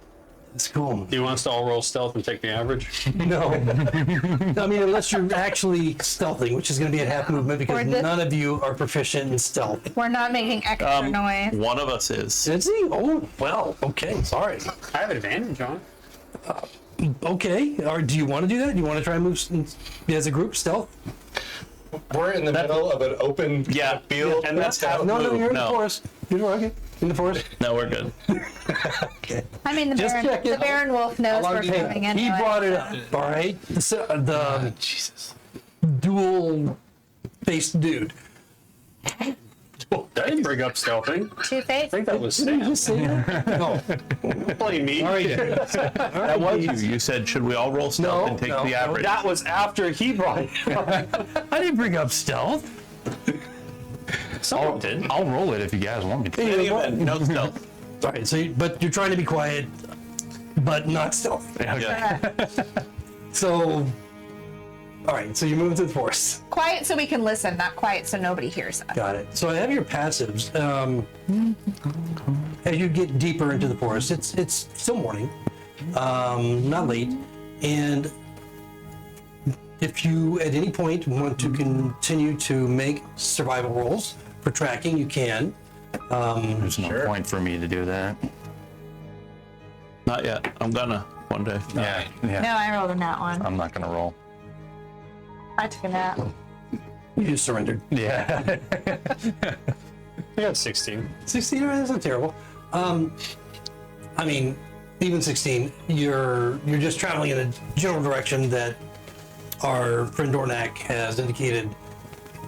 Whatever left that fur on the branch was traveling, and so you continue to go in that direction. You're not seeing anything specific. What specific direction are you traveling? I guess That it's way. northeast. Okay, so I think. northeast.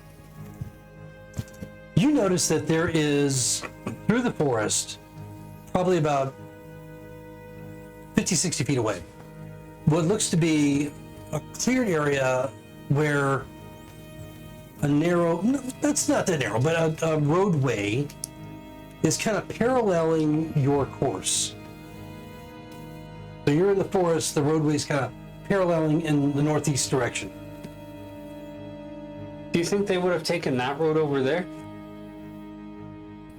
Possibly, but I'd rather be on a road than in these woods. And they had a cart. Wouldn't that be No easier cart. to take the road? No, they didn't have a cart. That was my fault. What was It a carrying cart. the- It was No horse cart. and mule. The mules has all the they had- kegs on it. They had. Or fuck it, they had a cart. What was the case on? Or they not the Like kegs? that they're on the But back now, of the but now mule. the cart, the kegs are on a cart. Thank you. Do we see a cart on the road? You go to the road An abandoned cart. on Roll the road survival. looking for- with advantage. Oh, with advantage. Does that mean 2 rolls or Yeah, 2 rolls take the higher. 16 and 17. 19? Nice. 19's the highest? Yeah. Okay. Did you even roll? I did. There's no point. Sam only rolls when he needs. Yeah. Slimy Sam. Slimy Sam. Still get a nat 20 when you roll. Even if you're a bard. All right, I'll do it. You do note that there are. Go ahead. Go ahead. Not a nat 20. Thank you. I thank you guys. Yes. The only time he searches. Deck save. Oh Jesus. Okay. Did you move the pins? My bad. Well, there's another pen there. All right. So just roll and add my dexterity. That would be a deck save. Unless you're proficient, look up to the top of the box. He's. Yeah, just look at the deck and then add +4. Yeah. Thank you. Hey, All right. 10. 10. Okay. You take 3 points of damage as you find yourself face down, tripping over a log in the fucking mud. 3 points of damage. Sir. This is why I never roll. That's right. You learn your lesson now. You tripped so hard a commoner would have died. 3 points of damage. 3 points of bludgeoning damage, and you know what? 1 point of psychic damage from your ego. Sorry, Silky. It's okay. So, I mean, there must be a reason he's sad. That's probably it. Yeah. This is the motivation with the sad voice. so you do note that there are cart tracks leading or on the roadway that seem rather recent.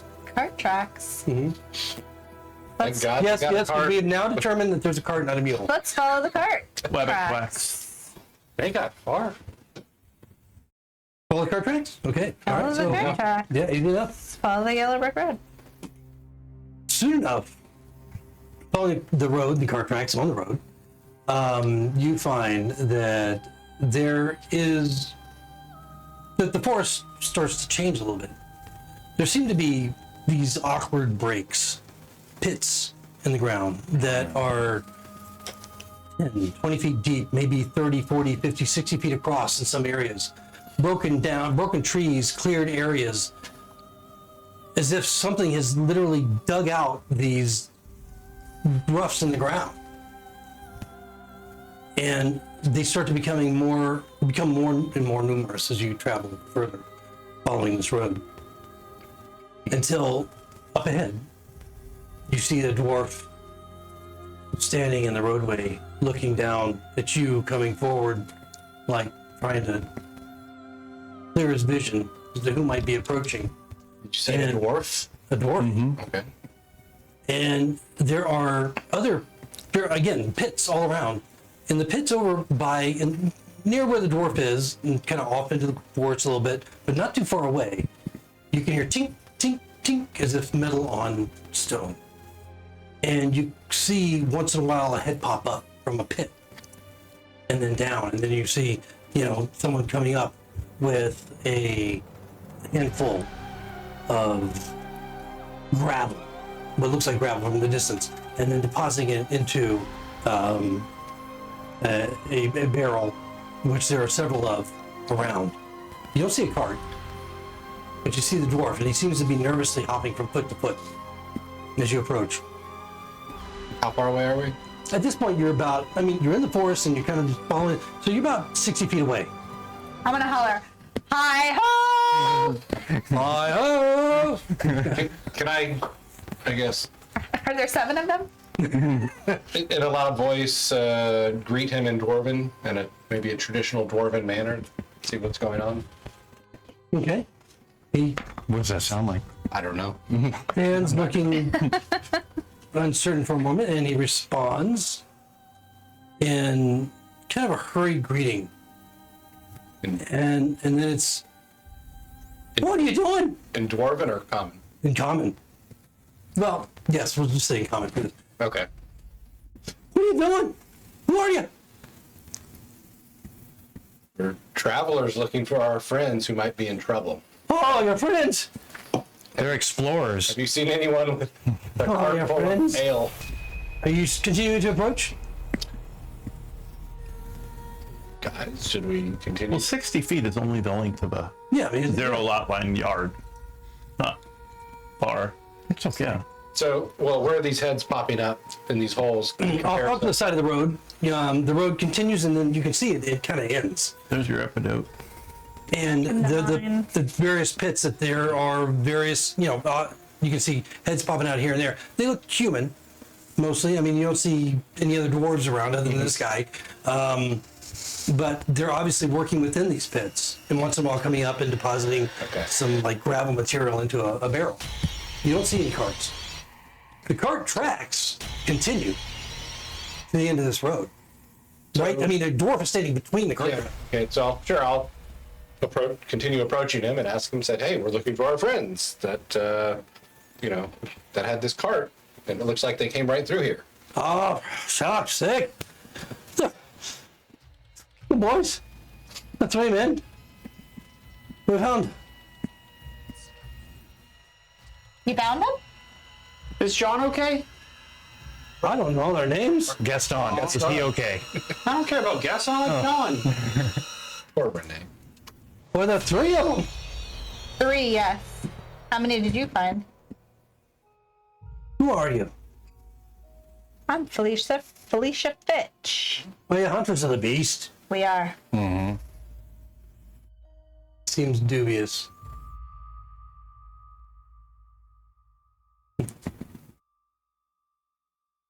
Why are you here? We're looking for those, and then she's gonna say in Dwarvish, the 3 drunk nutsacks that came through here with the cart. Roll persuasion with advantage.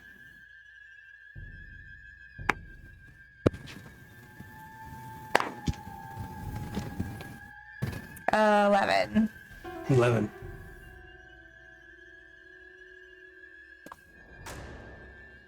Why are you looking for him? Well, frankly, we thought we could use them as bait. We'll go lead on our fight through to the beast. Bait they are. You might want to come with me. Lead the way. You're hunters for the beast, take it. You look like the type. The sort that come through here every so often. Disappearing in the woods, the A fields. moment ago, you said that looked dubious. Yeah, you're dubious. We look the type, Roll or we look persuasion. dubious?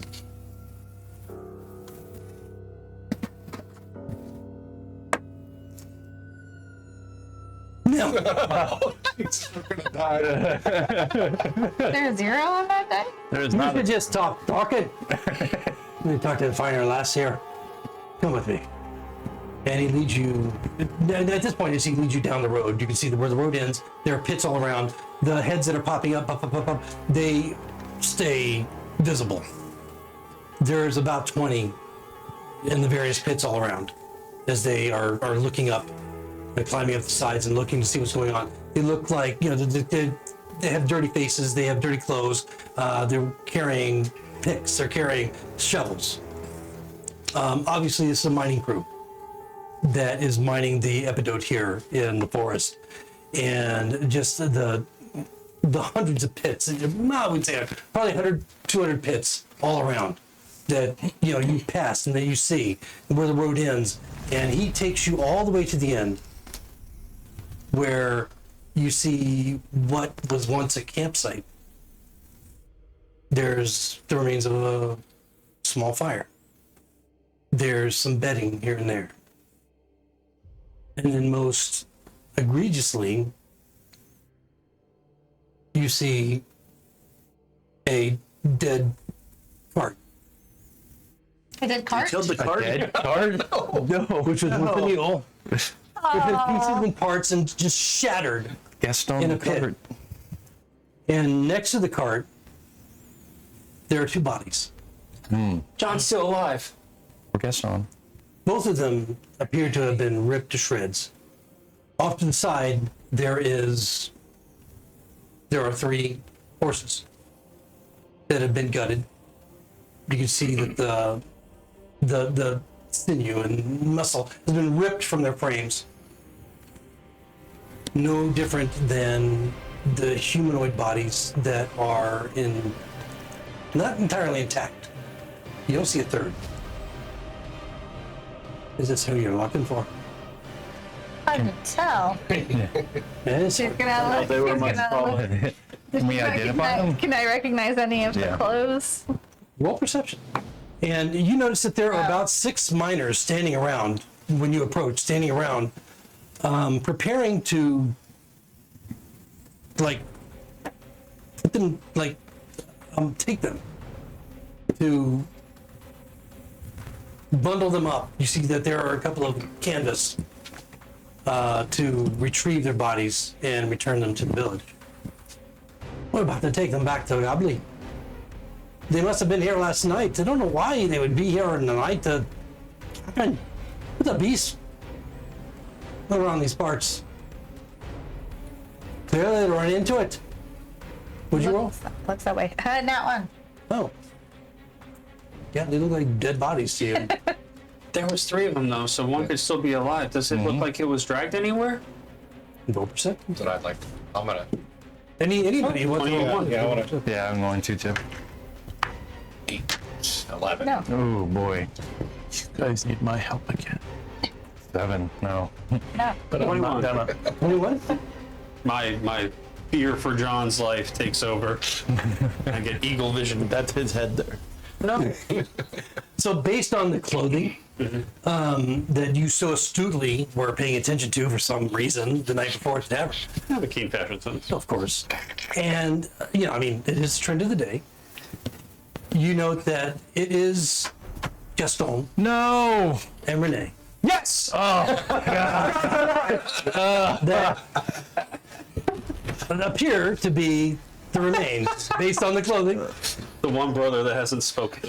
No, nobody said they were I'm brothers. saying, I'm sorry.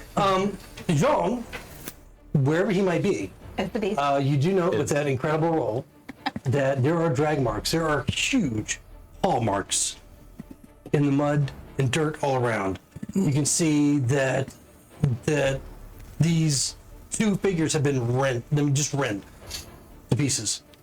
Doesn't look like they've actually been consumed like the horses. And that there is a drag mark, just a bloody mark up the side of the pit, beside the mule cart, and off into the forest beyond. I'll just point. We have to go rescue John. He's likely not alive. Well, at least he'll lead us to the beast, which is what we expected him to do in the first place. So, I Yeah. don't think there's anything we can do. so to far cleanse we're winning. Yeah. Jeremiah, if we lose hope, then we're hopeless. I never had hope. They were bait. Will you two shut the fuck up? What are you doing? We're gonna take them back to the village. Do you know them? No, only a little bit, but we hear their parents are really important, so treat them kindly. with respect. Yeah. As we, of course, would normally do. We're gonna shut down the mining process today. It's been a rough time. My men can't focus on their jobs.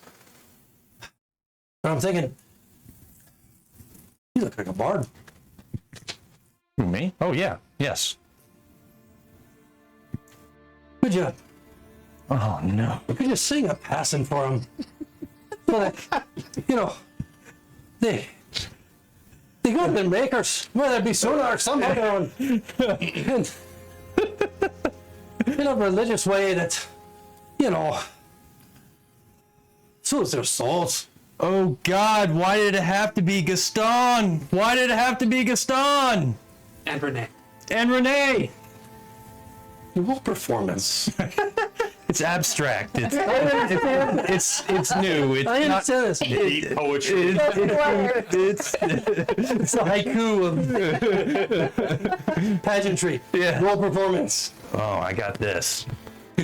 I got this. He's gonna hurt himself 19. trying to. 19 plus? Yeah. Or 19? 19 with everything. Okay.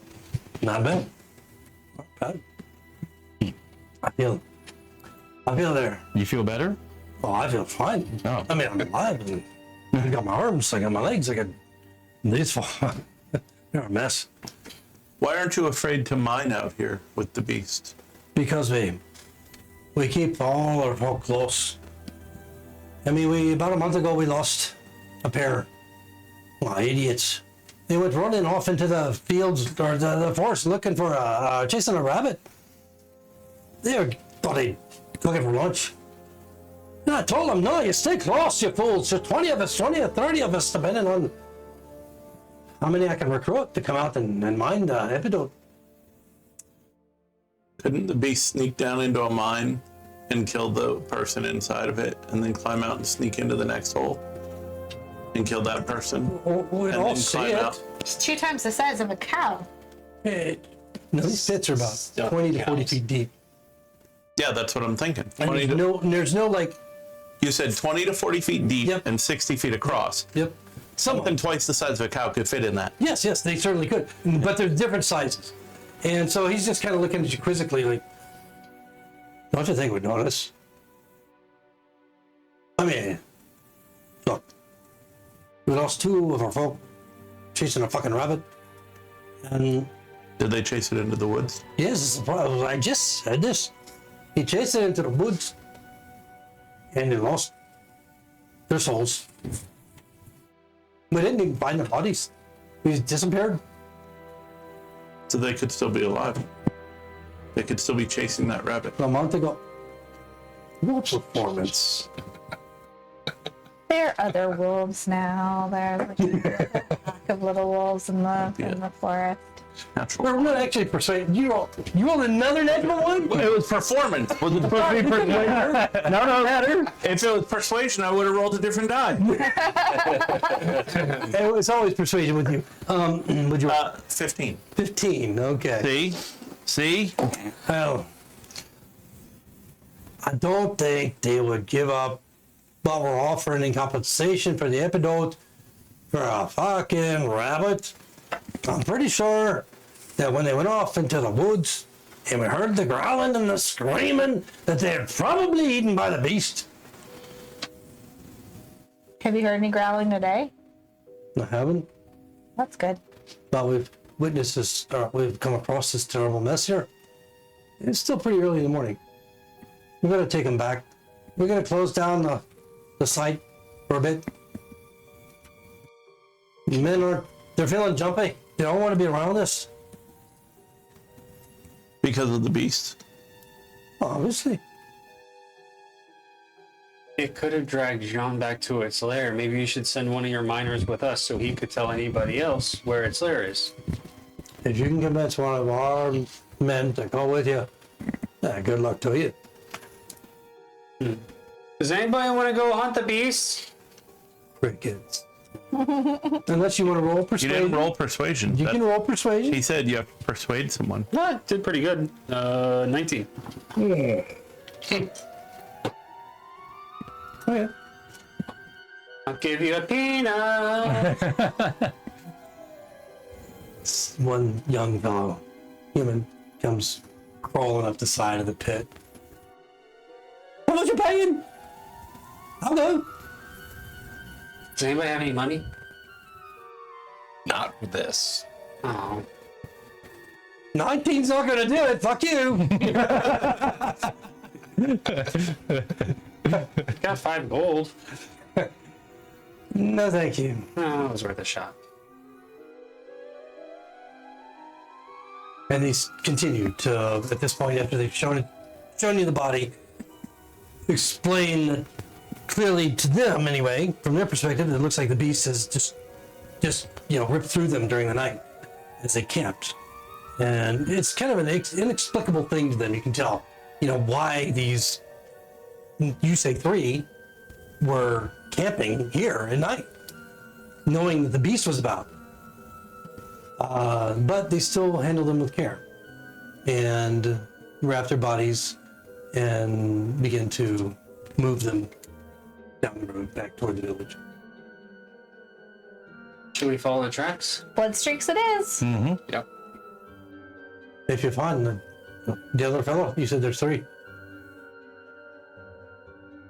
I don't think you're going to find him alive.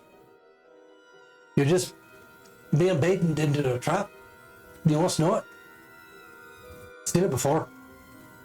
But sooner or later, maybe it'll be different. He just begins to turn and walk away.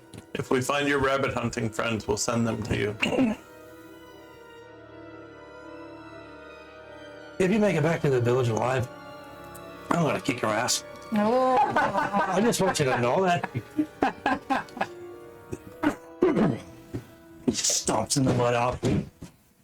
People are very hostile in this town grumpy dwarf. because they have money. There's lots of epidote around. They're leaving. That's true. Take that. No, they're taking their barrels with them. There's a giant Trapping pit them. full of it. Well, if you want to go mine it, She might. if you want to try and mine it, maybe you'll I want find to kill a beast. I think Dornak would.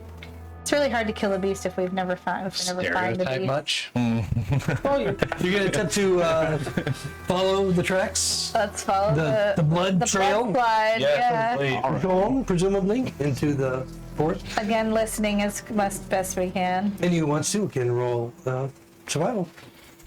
Oh, joy. Do I have to? 6. Oof. 12. I'm distracted. 8.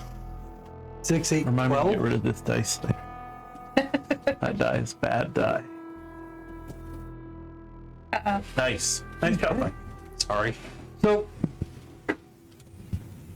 initially, you can see where the paw marks, the blood, enter into the forest, and getting probably 30 feet in, it's unclear what direction that the body may have been dragged. You don't see any more evidence of the body. You don't see paw marks. You don't see. I mean, the paw marks that you saw before were big paw marks, like this big, and the way the bones are cracked and broken on the other corpses, it was probably a pretty big animal that tore into them. But right now, you're faced with the forest. Not sure what direction to go in. What are you gonna do? Well, do we want to go into the forest, or do we want to go back to the campsite and lay a trap for the wolf? I'm gonna look for tracks. Survival. 15. 15. Anybody else? We gotta figure out where it went. Nat 20. Whoa! Never mind. Trails don't just stop. Poor Silky. It wasn't a 1, so I'm good. And they don't just stop. So you notice the most minute detail of what looks like blood on a leaf, or on leaves on a branch that were kind of obscured by the passing as they bent forward. And you get a pretty good impression that the creature has kind of turned north toward the more elevated mountainous regions of this area. You gonna follow it? I'm thinking north, boys. Let's do it. Okay. All right. So, considering that you are on the trail of what you believe to be the beast, with the remains of Zhong, let's go ahead and make 2 more survival rolls. Any that want to. Give me the results of the first. 10 and 7. 19. 17. 11 for the first. Okay. 17 and 11. Okay. What was the second roll for everybody? 21. 21? Okay, good. 9. You managed to keep track of where this creature's going as you continue into the elevations of the hills that turn into the mountainous region. And you're crossing a distance of about 2 miles from the mine, which would be about 3 miles from the village itself, when appearing in the distance, you see just kind of the facing of rocks and boulders and mountain that rise starkly in the distance. Full survival if you continue to check the area. That one 18. 18 as well. Dirty 20. went straight into the Dirty wall. 20. All right, so between the 18s and the dirty 20, you see what appears to be the somewhat covered with brush area of an opening, a cavern opening. At this point, it's probably a little after noon. And so the sun is high above, but it's obscured by the canopy of thick trees and branches and leaves that rise above you. And so it kind of shadows and darkens the area all around the opening to whatever this cavern is. And it's not a small opening. It's probably 15 feet high, maybe the same wide, jagged, natural, not cut. But it's obscured by a lot of brush and foliage that you were able to notice. What do you want to do? Lair. I smell blood. Smoke it out. What? Is that a trap? Do we have a rope? Make a snare. If it comes out, we can.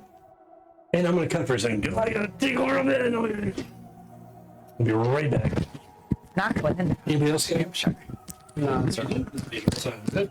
Gonna mess with your notes. That's mine.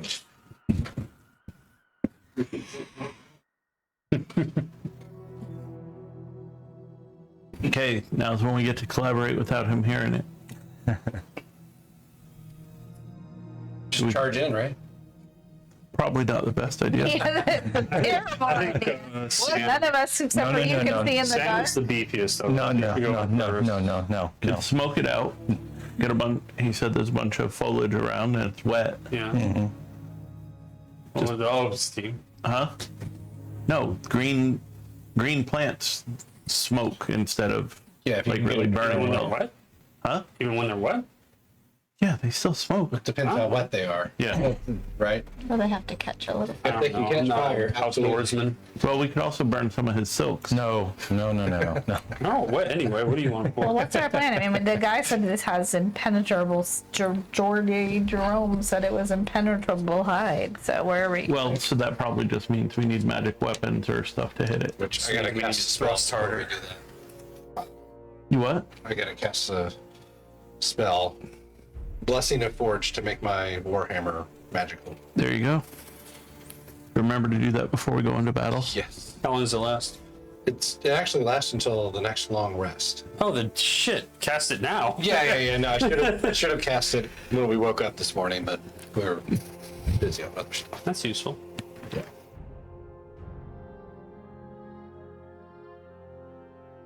Does anyone have torches with them? Or is that part of our standard pack? That is part of a standard pack, torches and stuff, yeah. I fixed it, sorry. So maybe for you. You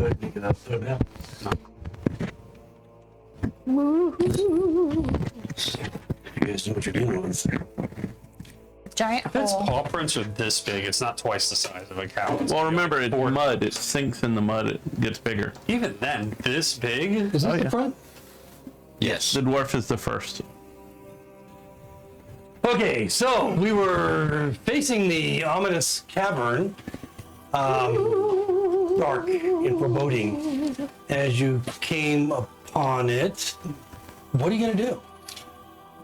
So I'm gonna cast a quick little spell or cantrip, or I don't know what you call it, but Blessing of the Forge to make my Warhammer a +1 magical Okay, weapon. how is that instant? It didn't say there was a time to cast. Does it say action? What's one Let mean? me It's magical. double check. Yes, it means it's Sorry, I'm not prepared. Usually it just says one. magical. It's +1 to At the hit. end of a long plus rest, one you can damage. mute until your next long rest. Just doesn't. No. It's no action. a class feature. It says So no action. okay. So sorry. I get All right. that instant? Yeah, it says at the end of your long rest, so you did it when you woke up this morning.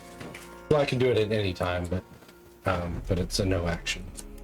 So you, as you're confronting this dark, you can start to get a sense of the stench coming from it. It's just a very fetid, pungent stench of death and decay that comes exuding from the entrance of this cavern.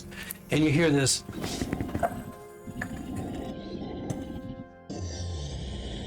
Found it. So, can I see with dark vision into the?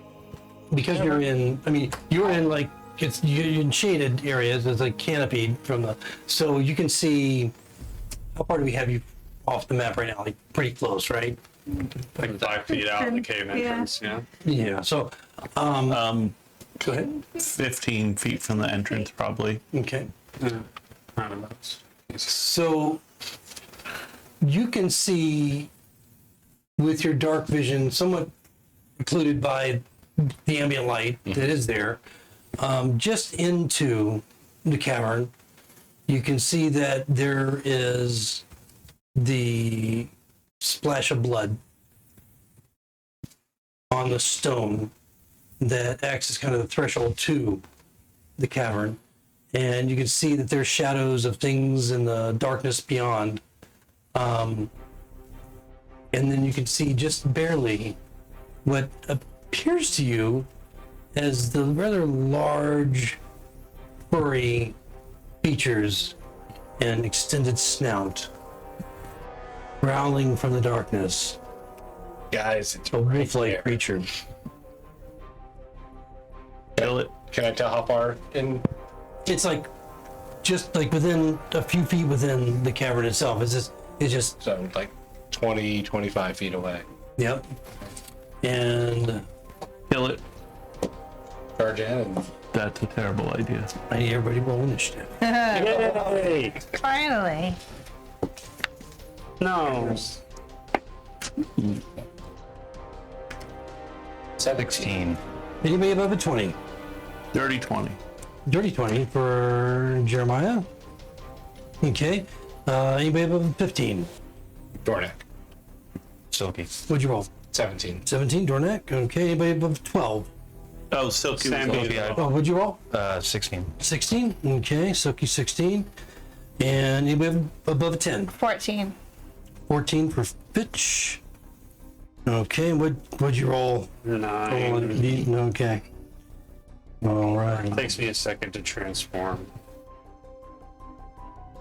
I'm so lean. So Channel your inner loop. okay, yeah, no, it's Part of it is just me taking out green makeup. Just Costume change. okay. All right, you got the order. So as far as the group is concerned, is Jeremiah, Dornak, Silky, Fitch, and then Thormil. Okay. D's. Oh, now we go to D's. All right. He's nuts. It was originally Unfortunately, graphics anymore. the beast is at the top of the initiative order Of course. as it leaps forward. At least there's only one. And you see this hulking, huge creature bursting out of the cavern and into the sublime light, onto the first in the marching order, which happens to be Dornak, right? That's what I'm here to protect. Okay. Bring it on. Well, making a leaping attack at you, the creature bounds the 30 feet as it runs forward. You need to make a dex save. You can do it.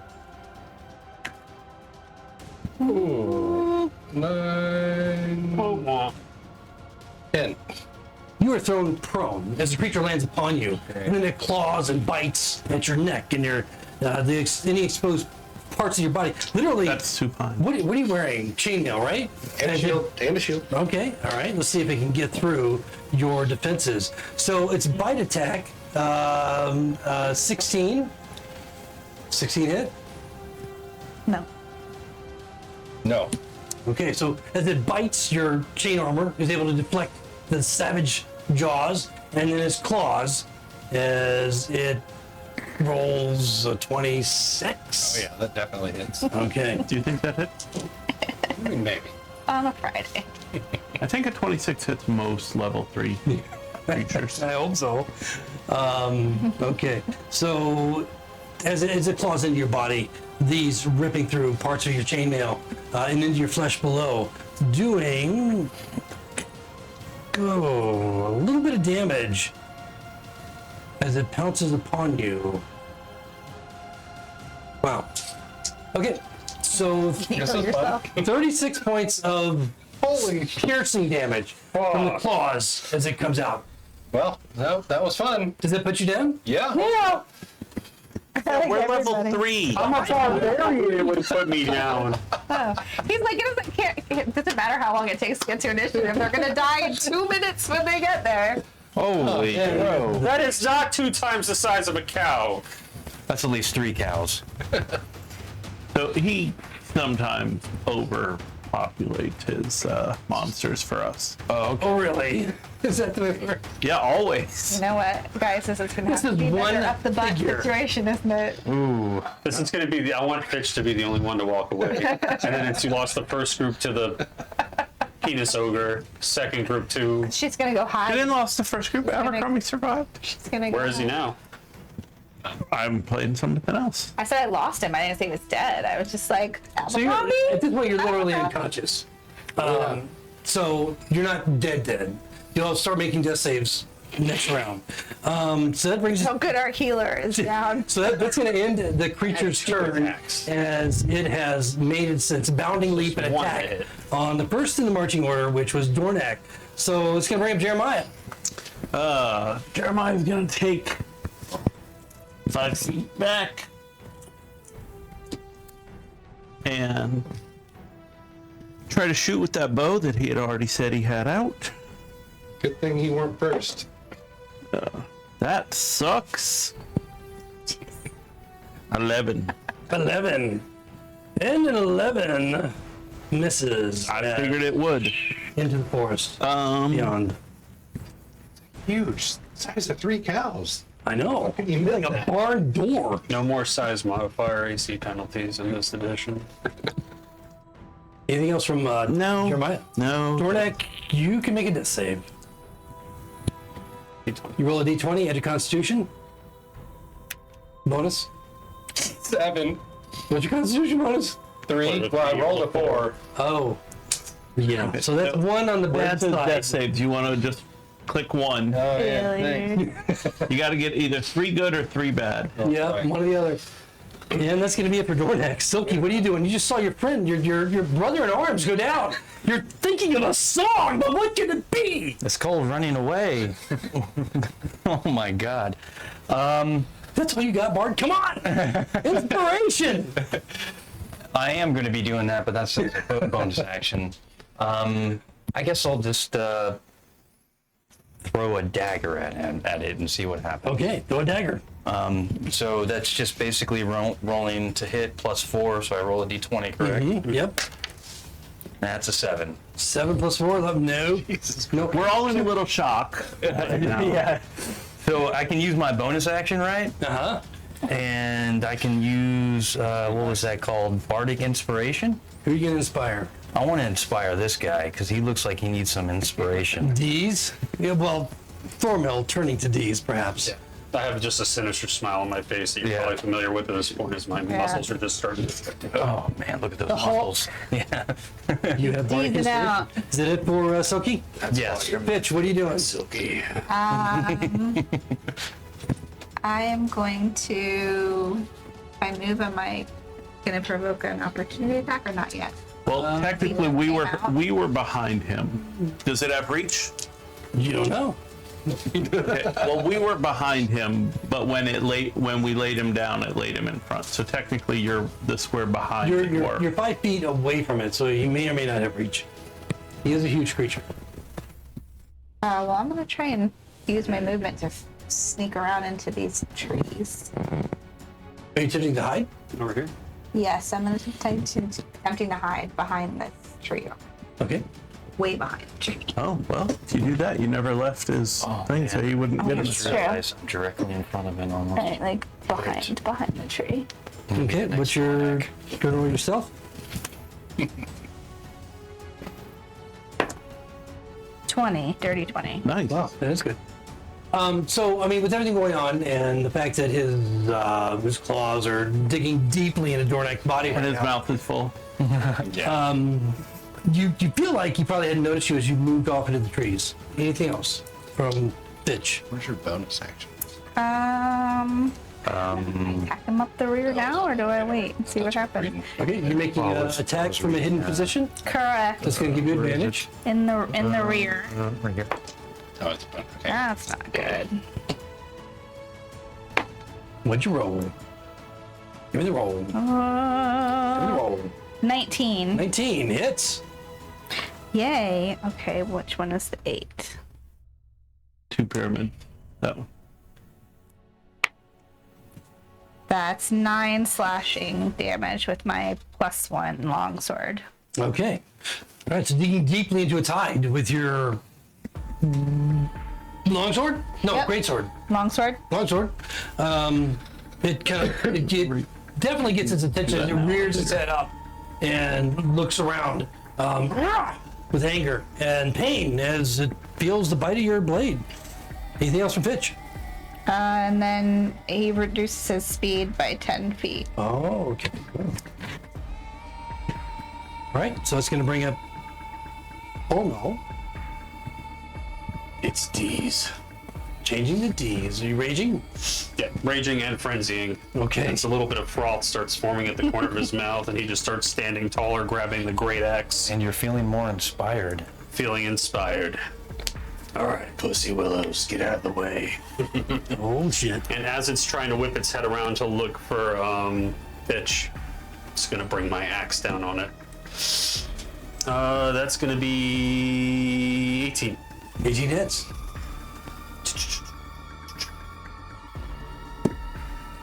It's gonna be 17 points of damage. So if I 17? bring it down on the side of its flame. What are you hitting it with? Great axe. What kind of great axe? It's a +1 great axe. Okay, cool. 17. Whack. Okay, that definitely gets its attention as it roars with anger, feeling the penetration of the axe upon its hide. Pick up real man, sunshine. Yeah, pulling its attention from Fitch rather, see. decisively. You're welcome. Anything else from D's? Is that it? That's it. That's going to bring us to the top of the round I with think the that beast. proved my point. The beast having felled Dornak in his first rush, immediately shifts its attention to D's and makes an attack on you as it just twists and makes a bite and claw attack. The bite attack, 14. Miss, surprisingly. I'm unable to get a hold I like of to you. think it got me and I flexed my pectoral. That's probably what happened. And then as you flexed, it made a bigger target that turned into 28 with the claws. That's fine, you get one. Well, I got one on me. 40,000 points of damage. Oh, he rolled terrible. Oh, good. 20 points of piercing Fuck damage. you, terrible. Jesus. That's I'll have that. 20 points of piercing damage as he makes claw attack on you. I'd still be alive. But he's staying his ground. As he's bitten into me, if his face is here, his ears here, I'll be like, harder. Jeremiah. All right, Jeremiah's gonna come in on the other side. So that's this side. Now, if we've got her behind her, do we get flanking? Is that how that works? You have to have somebody on the opposite side. Well, You yeah. can draw a straight line through him to me. Okay, I'll give it to you. +2. Okay. Gonna draw and use my sword. That sucks. No. Yep.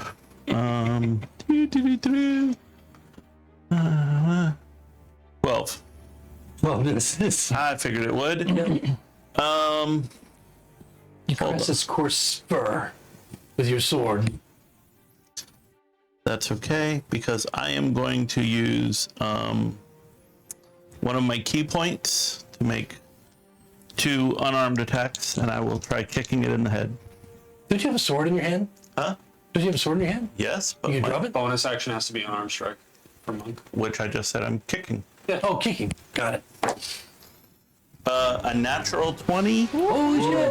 and a dirty 20. All right, we're going to roll the D30 on that one, but go to roll your damage first. All right. First. 3, 4, 5, 4, 4 is 9 and 7. 16 points. 16. Okay. Kick damage to the head, and the D30 is a 23. I think 23 was the instantly dies one.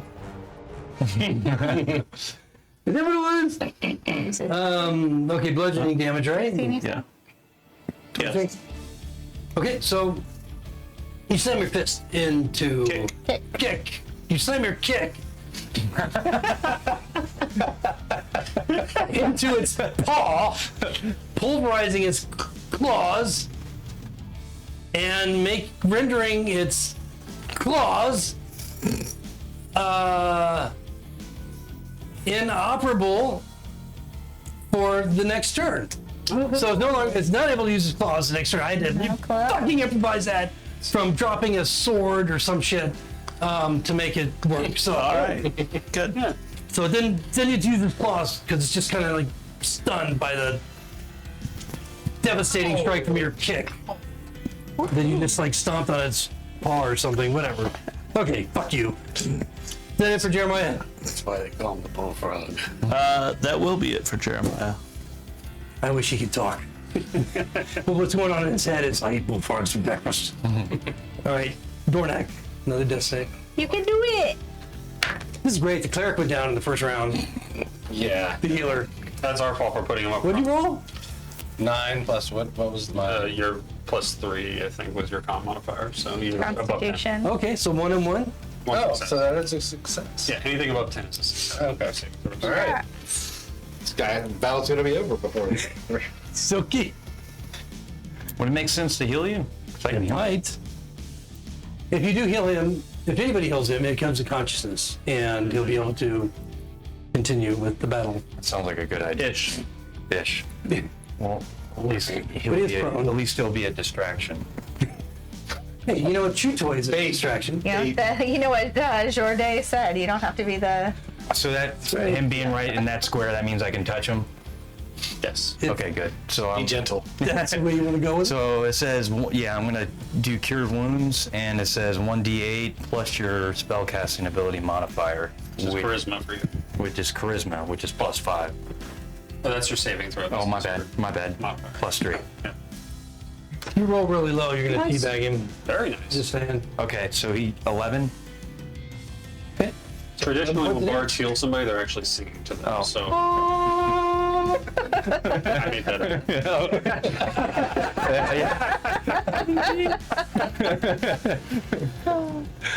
But in your mind, I mean, it's there. Yeah. When you come to consciousness, now you're going to be prone, which means you're going to have to use half your movement to stand up next turn if you want to. You're welcome. And now you have 11 points of health. All right. Yeah, so unlike older versions, you're not coming from negative to positive. Okay, You're that's going what from I was- 0. gotcha. Yeah, to whatever he healed you with. Because I was at -9 according to my math. Yes. At that point. So, anything else from Silky after he has blown his wad? So I moved and I cast a spell. Isn't that it? Unless you want to use a bonus action. Yeah. Okay, I think I'm good. I don't know if I have any more. Okay. Yeah, so you can use it. In this case, you could use Bardic the bonus. Inspiration wasn't a bonus? Yeah. Okay, so that lasts for 10 minutes. So I can do that each turn, or? No, I mean, it's on him. Yeah. Yeah, so. Yeah. Okay, if you want to keep it on him. Yeah, so I want to keep it on this guy. All right, it's a Fitch. Seems like a good guy. D6. Yes, D6. I'm gonna try another long sword in the rear. Okay. Yeah, it worked so nicely. the Long first sword in time. the rear. That is 25. You're still technically hidden, by the way. Well, No, you attacked, so you came out of a hidden position. You didn't hide again, so what would you roll? Correct. 25. Yeah, that hits. Doesn't matter. Still hits. Oh, poo. That's 7 slashing damage. 7, okay. Each little bit counts. And No then matter I'm how tiny it gonna is. use my action surge to. Can I attack again? Yep. Yeah. What? Oh. His speed is reduced by 10 feet again. Well, it's just till the start of your next turn. It's not a cumulative 10. Gotcha. 24 24 hits. Holy shit. and 8 slashing. 8 slashing, all right. Wow. And then I'm gonna hide All right, so, by the trees again. all right, I'll give it to you. Go ahead and roll a stealth. Nope. 5. Yeah. So he's kind of, I guess you can turn him facing D's, which is kind of in the direction of Fitch. So he's got some slight, you know. Oh, wait, you're on the other side though, aren't you? I'm straight across from Fitch. Yeah, Fitch is way you're back across, here. Yeah, so that's completely. Is that it from Fitch? Yep. D's. Just how I like it. I take you from the front while my girl takes you from behind. 21. Hits.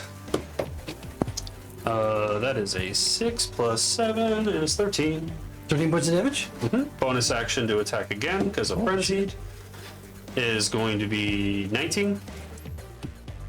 19 hits. Actually 20, but whatever. Hits too. 9 plus 7 is 16 16. points of damage. Damn. You guys are racking up damage here. It yelps from the damage that it's taking. You see the fury just building in it as it strikes back at you with a claw. No claw. No, it doesn't. He doesn't get So you just consumed it. So much for his legendary action. Take it, bitch. However, is D's done? Uh-oh. However, Bonus action, he yeah, I'm not says moving. smiling. That's it? That's it. So that's going to bring us to the top of the round now with a new attack from Bring it. the Beast. As he is Only gets one attack on me. laser focused on you, making a claw and a bite attack. The bite, Is the claw disabled to the beginning of her next turn or its? getting all technical here. Well, it's gonna save my life, so yeah.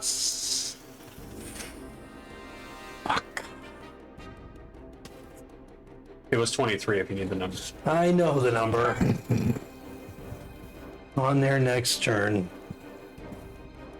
So only the bite would apply, which sadly is only 17. It'll still hit. Oh, it does? I'm a barbarian. Ah, all right, so biting into you, you're wearing what? Just basically furs? Pectorals, muscles on muscles. Okay. Strongest of armor. So the piercing damage you take from, and you need to make a strength save as it latches onto you with its fierce maw. No. I have advantage on saving throws while I'm raging. It doesn't matter. 16. Wow, just barely making it. So he's unable to like grapple you to the ground, and as he retracts, you take 24 points of piercing damage. All right, I'll have that one again with my Shadowfell tattoo. So Okay. there's like ley lines of my tattoo start glowing as it part of its bite Oh, phases through me. sexy, getting all sexy over here. All right, I'll take 6 from that 24. that's gonna end his turn, as he has been neutered with his claw attack right now. All right, Jeremiah. Jeremiah will move to directly behind him, which now puts me across from Fitch, so All right, +2, flanking.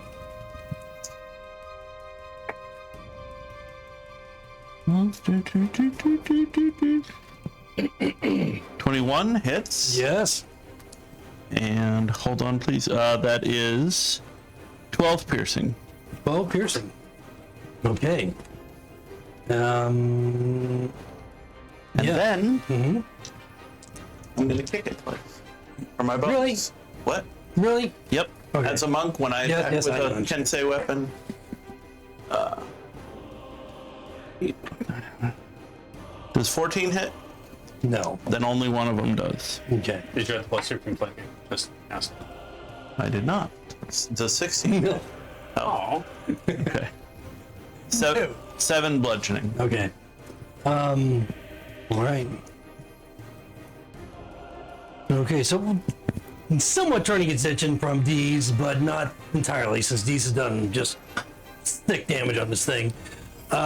Is that it from Jeremiah? It is. Dornak, another death save. Oh no, you're alive. You're alive. You can use half your movement to stand up and do whatever the fuck you want. All right. In the face of this terrible creature that felled you on the very first round of combat. All right. Fuck you. I'm up. You might want to use the other half to move over to its side, maybe, instead of being right in front of its face. Like an attack of opportunity or anything? Nope, because Only you're if right you next leave to it it. threatened area. All right. So Yeah, only if you leave its. back the truck up then. Around that. Well, if you around back the side, truck up, you might leave it threatened area. He So you meant mean like this move, way? yeah. Okay. over with Jeremiah. Ish. There you go. All right. So Kill it. that's it. Just kill it. What do you got? I'm in more of a healing mode right now. All right. Heal it I then. think Dez has taken a shitload Heal of it. damage. He's taken a couple points. You guys are cool, right? I'm falling I'm down. good. Yes, I took a couple. For the moment. So I'm, Well, yeah, I mean, it's only going to hit me once and I'm dead. So. yeah, well, I'm full panic mode. So Anybody but me is gonna fall from one. Maybe. Maybe Depends on how her. it rolls. Maybe her. Yeah, she might. Tanked it.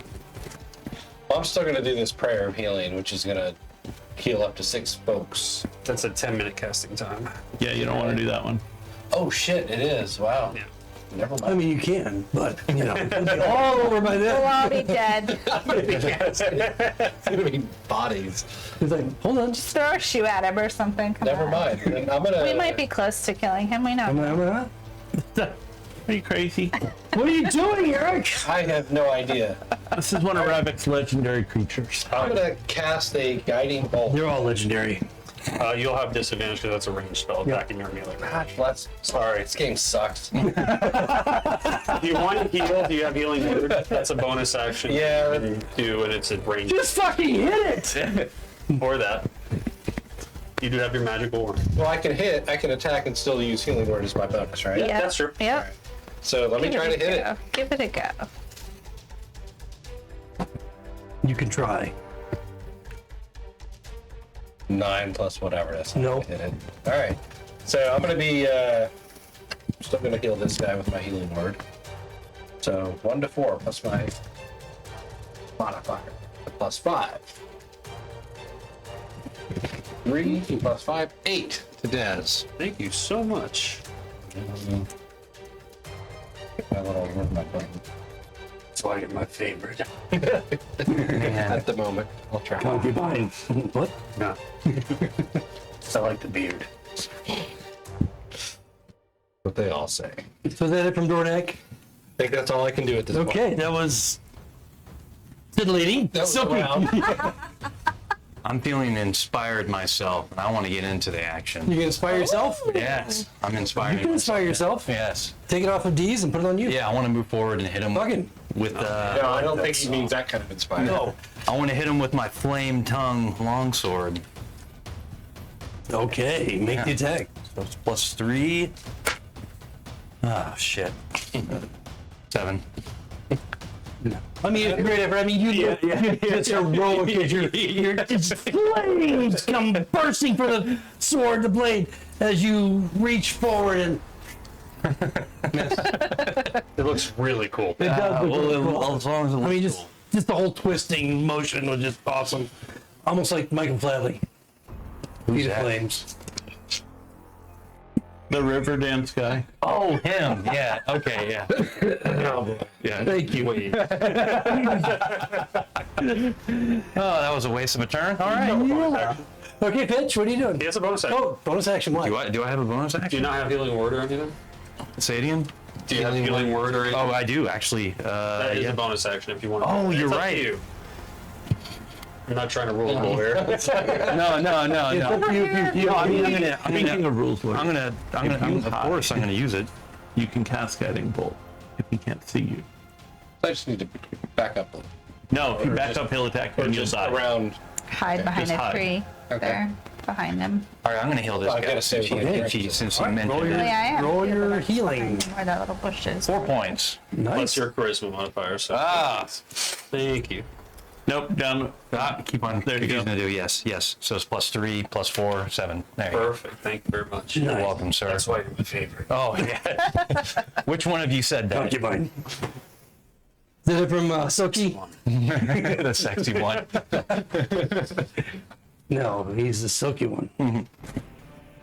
Like a snail. All right, pitch, you're up.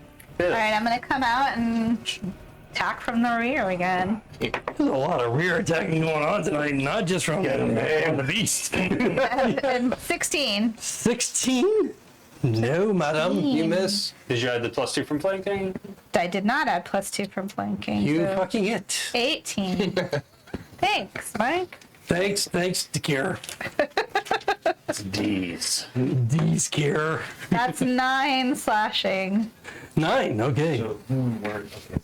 And that's it. I'll just chill out there. So at this point, Remember, you can do as it howls Surge. I or did. second I wind. did. with rage, it immediately turns its muzzle and attempts to bite you.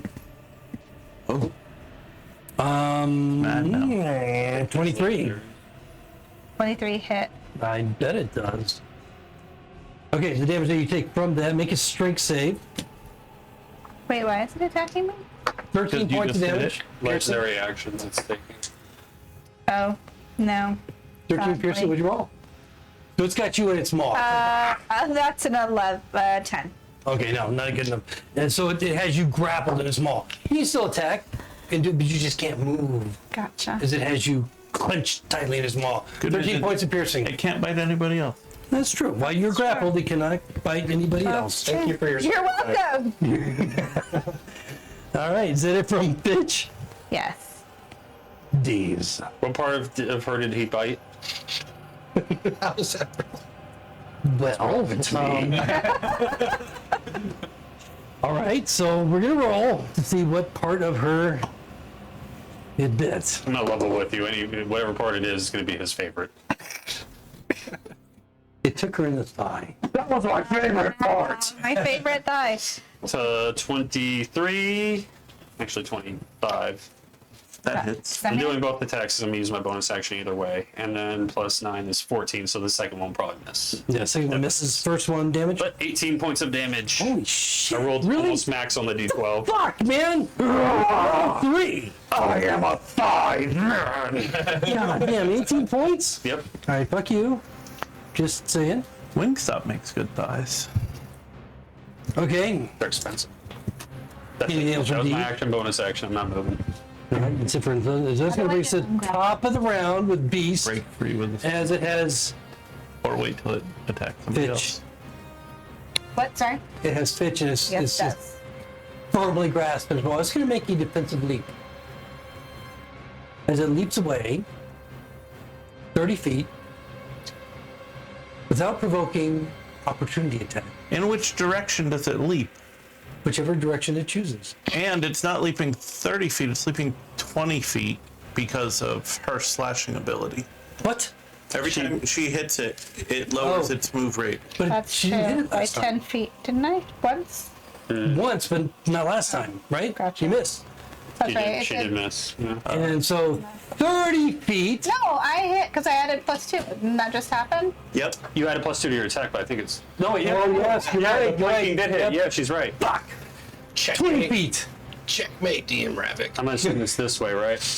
20 feet. So, yeah. Yes. Hold on. Hold on. Sorry. Let me look.